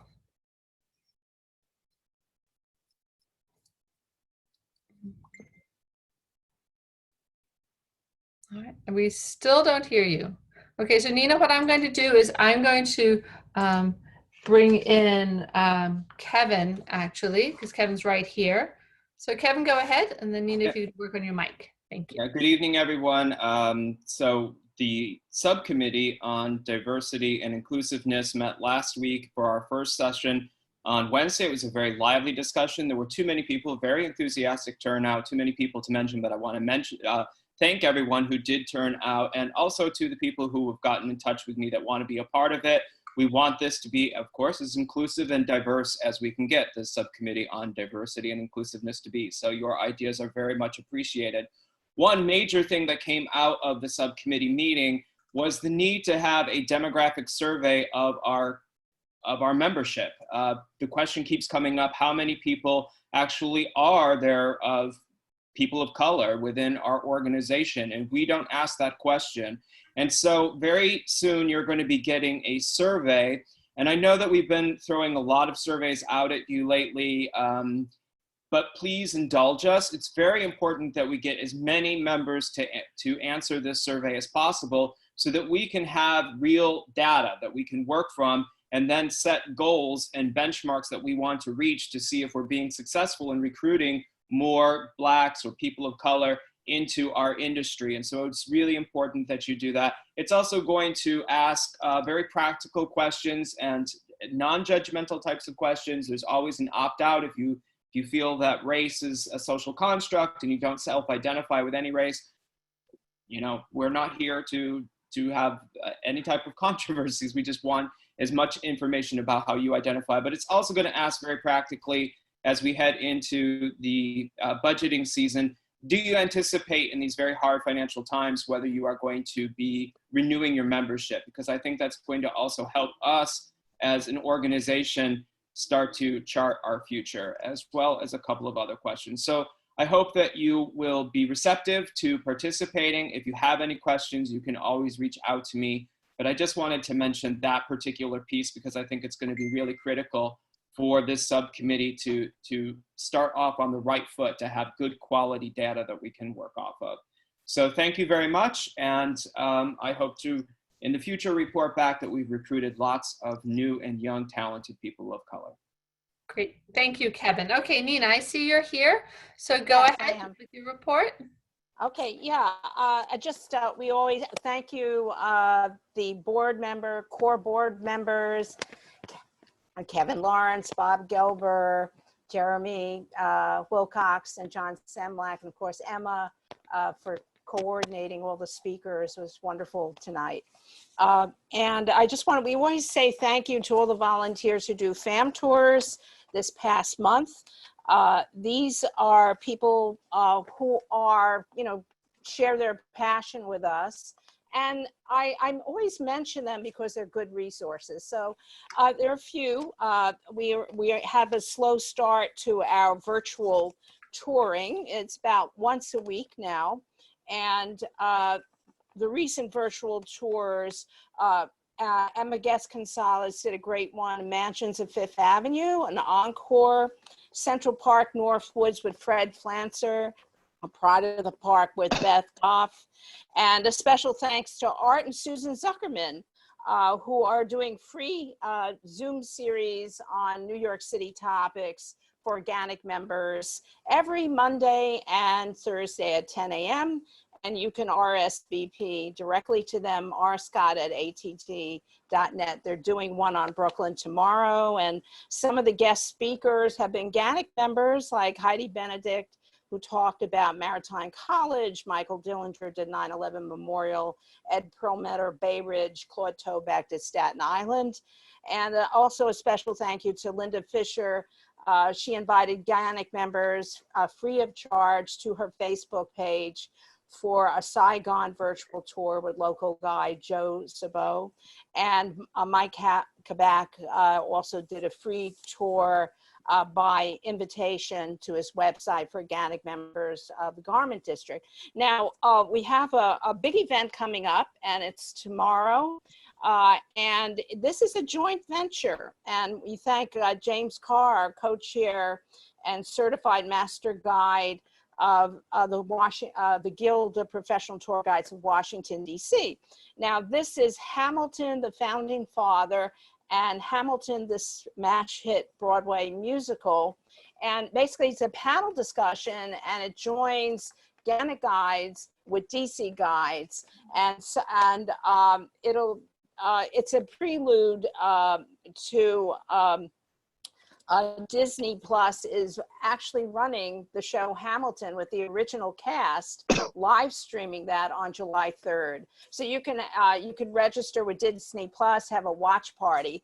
But before the watch party on Thursday at 4 o'clock, members of both guides associations will be talking about Hamilton. And some of the participants will be Mike Ruggieri. He's a member of the DC Guild, a native of New York, and ITMI instructor. Fred Cookingham, who's been giving Hamilton tours since the musical opened. And he also edits Broadside, the newsletter of the American Revolution Roundtable. Carolyn Crouch, the founder of Washington Walks, will give us a dose of Alexander Hamilton from a uniquely Washington, D.C. perspective. And panelist and GANYC member Annaline Dinkelman, the owner and founder of Wall Street Walks, who gave her first Hamilton tour in 2009, long before Hamilton was popular. So it'll be really fun to see the two tour guide organizations come together and share. And it'll be from 4 to 5:30. Another thing coming up that Michael mentioned, we're happy, Unsung New Yorker Storytelling Fam, and he went into detail about that. Coming soon, we're going to have in-person fam tours, and we're excited, and we're going to start to schedule those. And we have a couple of people in the waiting room. And special thanks to Jeremy Wilcox. He, with input from the committee core, designed a virtual online form that you can fill out if you're interested in doing a fam tour. Everyone can see it at once. It's very simple, and I hope you take advantage of that. And I listed, we stand on the shoulders of a lot of honorary members. And I just want to, since this is broadcast to the world, I just want to give credit to some of the history, because GANYC is going on 50 years old at some point. And I just want to give you some of the history of the Ed Committee, and a tribute to the late Barbara Gallagher. She was one of the early organizers of the Education Committee, and chairs emeritus Joanne Clyde and Daniel Ellis, Pat Guida. They're all honorary members. And honorary members of the Education Committee are our guiding spirits, the late Lee Gelber, Anthony W. Robbins, Art and Susan Zuckerman, and Joe Spalak. They all won Guiding Spirit Awards. And 3-time Apple Award winner Kevin Fitzpatrick, and Industry Relations Chair Emeritus Harvey Davidson. So these are our honorary members, and I want to give the core members a little, you know, you all know the core members or on the board, and Lisa Puccio, Susan Birnbaum, Minishar, and also Andrea Coyle comes in and out. She's emeritus now, but maybe she'll be back. So that's it. Great. Thank you, Nina. Thank you very much. That was just too kind to give everybody a chance to speak up. So we'll go back to Mike Morgenthal for a moment, with putting on his industry relations cap again. All right. Thank you, Mike. Okay, I know we're running short on time, so just a couple of quick things. We had our first committee Zoom meeting a couple of weeks ago. Thank you to everybody who participated. I'm not going to go through the full report, but just a couple of important things for you guys to know. I continue to represent GANYC in the Allied Organization Group in New York City and Company's Coalition for Tourism Recovery. The last meeting was June 23rd. That's when the pledge, the Stay Healthy New York pledge, was unveiled. You might have noticed the graphic when John was showing his report. Their main graphic is embedded in our documents. But if you want to get the documents yourself, either to embed it on your own website or to print and hand out to guests, I just posted in the chat the website directly for NYC and Company, their toolkit, where you can download the PDFs and the logos to display. This is going to be really important to express to all of our guests what we're doing to keep them safe on tour. At this meeting, NYC and Company also unveiled their kind of recovery theme, which they're going to be really rolling out over the next couple of weeks. It's called All in New York. And I'll let them kind of tell you what that's all about when they decide to unveil it. I will tell you that one issue I've raised with them and starting to get some dialogue, it's always been a problem for us to find public restrooms, but post-COVID, it's going to be even harder as hotels restrict access to lobbies. So I've been talking to them about connecting with the appropriate people at hotel associations to see if we can actually get access to some public bathrooms, maybe with organic ID cards or something like that. It's a bit of a sanitary and safety issue as well. So can't promise you, but stay tuned for that. One of the topics we discussed at the committee level was how we can help with the COVID recovery. And one of the things that came up was the use of audio guides. And I can see that Mark from Box Systems, I believe he's still on the Zoom right now. He has made a wonderful offer. Box is an audio guide, an audio system company that allows you to either rent radios, buy radios, and to communicate with your guests. But they've also developed an app that basically allows you download it, your guests download it in advance of the tour, and from your phone, you can broadcast your commentary to them in real time.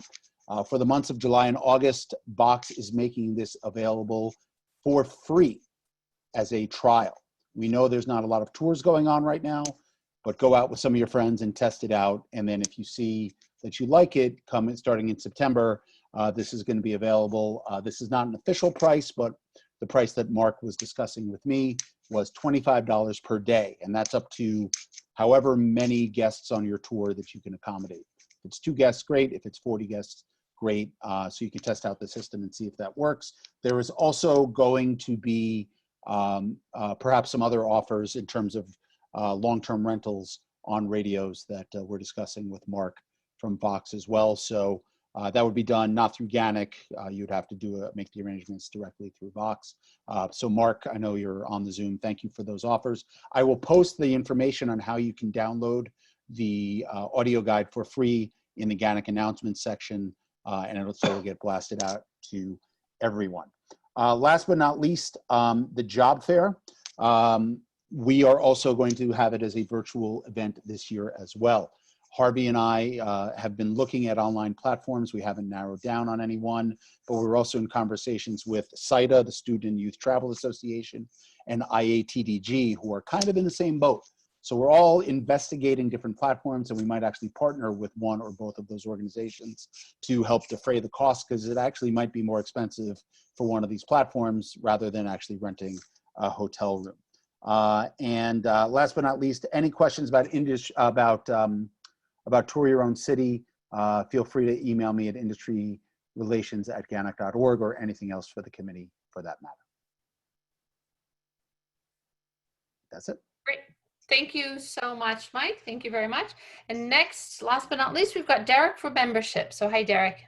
Hello. Hi, everybody. My name is Derek Chen. I'm the membership committee chair.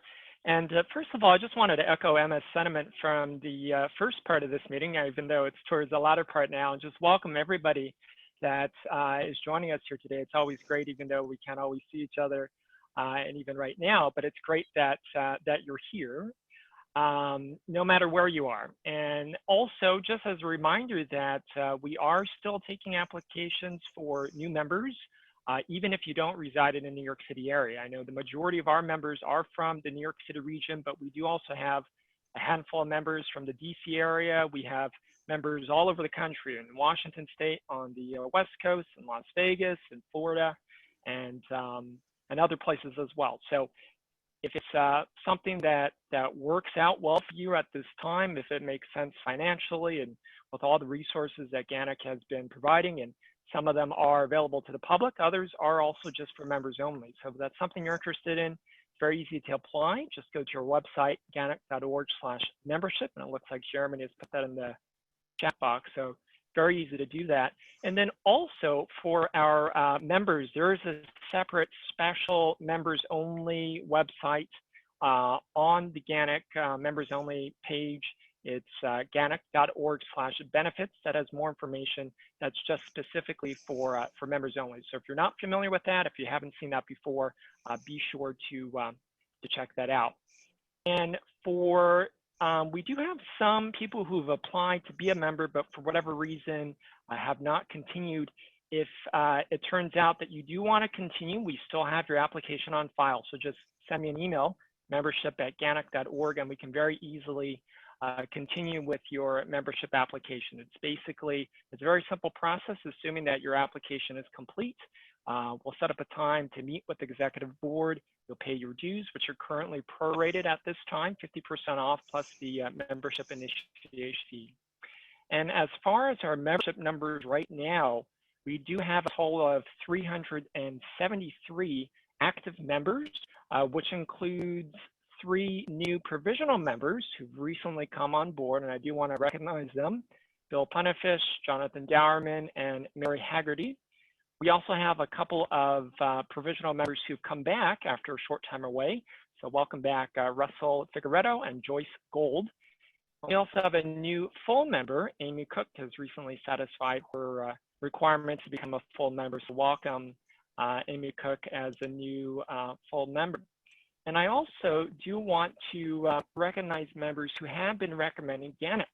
As is said, the greatest compliment is a referral, and a lot of our more recent applicants have been because of GANYC members who have been recommending GANYC to non-GANYC members. People like Mitch Bach, Bob Gelber, Ollie Grieve, Tricia Sullivan, Jeremy Wilcox, and many others in the past. So thank you for doing that, and thank you for continuing to do that. Also, I do want to remind you all about a new members only benefit that was recently announced. I sent out an email recently. I'm talking about the GANYC name badge. If you're not familiar with it, it's something that has been discussed for a little while, and we're finally ready to start taking orders and making that a reality. It'll be a durable, professional acrylic name badge, about 1.5 by 3 inches in size. It will have a magnet on the back. It will have your name, personalized to your name. It will say GANYC Guide, and we'll also have the GANYC logo. The cost right now is $13.70, and to order it, you can just go to that same benefits page, ganyc.org/benefits, and the information and details to order it are listed on there. We have right now about 20 orders so far, and we'll be continuing to accept orders really as time continues, but we'll actually place the first order with the vendor in 1 week. So if you want to make sure you get into that first order batch, make sure that that you pay for your badge by July 8th, by next week, to make sure that you have that in. And also, just as a final reminder, so the Department of Consumer Worker and Protection, which historically was DCA, but they technically changed it. I didn't know that until very recently. But in any ways, if you haven't yet renewed your tour guide license, so if you still have a March 31, 2020 tour guide license, it technically is still valid. The department has extended the expiration date as a moving date. Technically, they say it's 45 days past the expiration of a particular executive order from the mayor, which has continued to be extended. So it's technically still valid, but the department is taking online renewals only at this time. So if you haven't renewed your license, if you don't have your 2022 license yet, you should do that as soon as you can, because if you're not a licensed guide, you're not a GANYC member, and your membership will be suspended if your license, if you do allow it to lapse. So make sure to get on that if you haven't already. And also, in terms of some of our past activities, we did have last month, the last 2 months, May and June, 2 virtual happy hours. Depending on how things go, maybe we'll have another one, and that's it for now. Great. Thank you very much, Derek. That's good to hear that people are still interested in joining, and it's still, we're still a fun bunch, even when we are just here online. All right. So with that said, we are really pretty much done here for our July monthly meeting. We went 17 minutes over, not too shabby. So thank you all for coming. Thank everyone for attending. We were 90 plus. I think we were almost 100 at a certain point. Some people have left already. So thank you all very much. This will be available as a recording. It will be posted onto our YouTube channel. Remember, if you have questions for the board, very easy, board@ganyc.org. We're always happy to take your questions or try to take care of anything that you should need. So thank you, everyone. Stay well, stay healthy, keep your masks on, keep your social distancing, and we will see you in August, if not before then. So if the board wants to unmute and shout bye to everyone, I think it's done for tonight. So thanks, guys. Thanks, everyone. And good night, John Boy. Summer in the city. All right. Good night, everybody. Thank you. Stay safe. Bye now.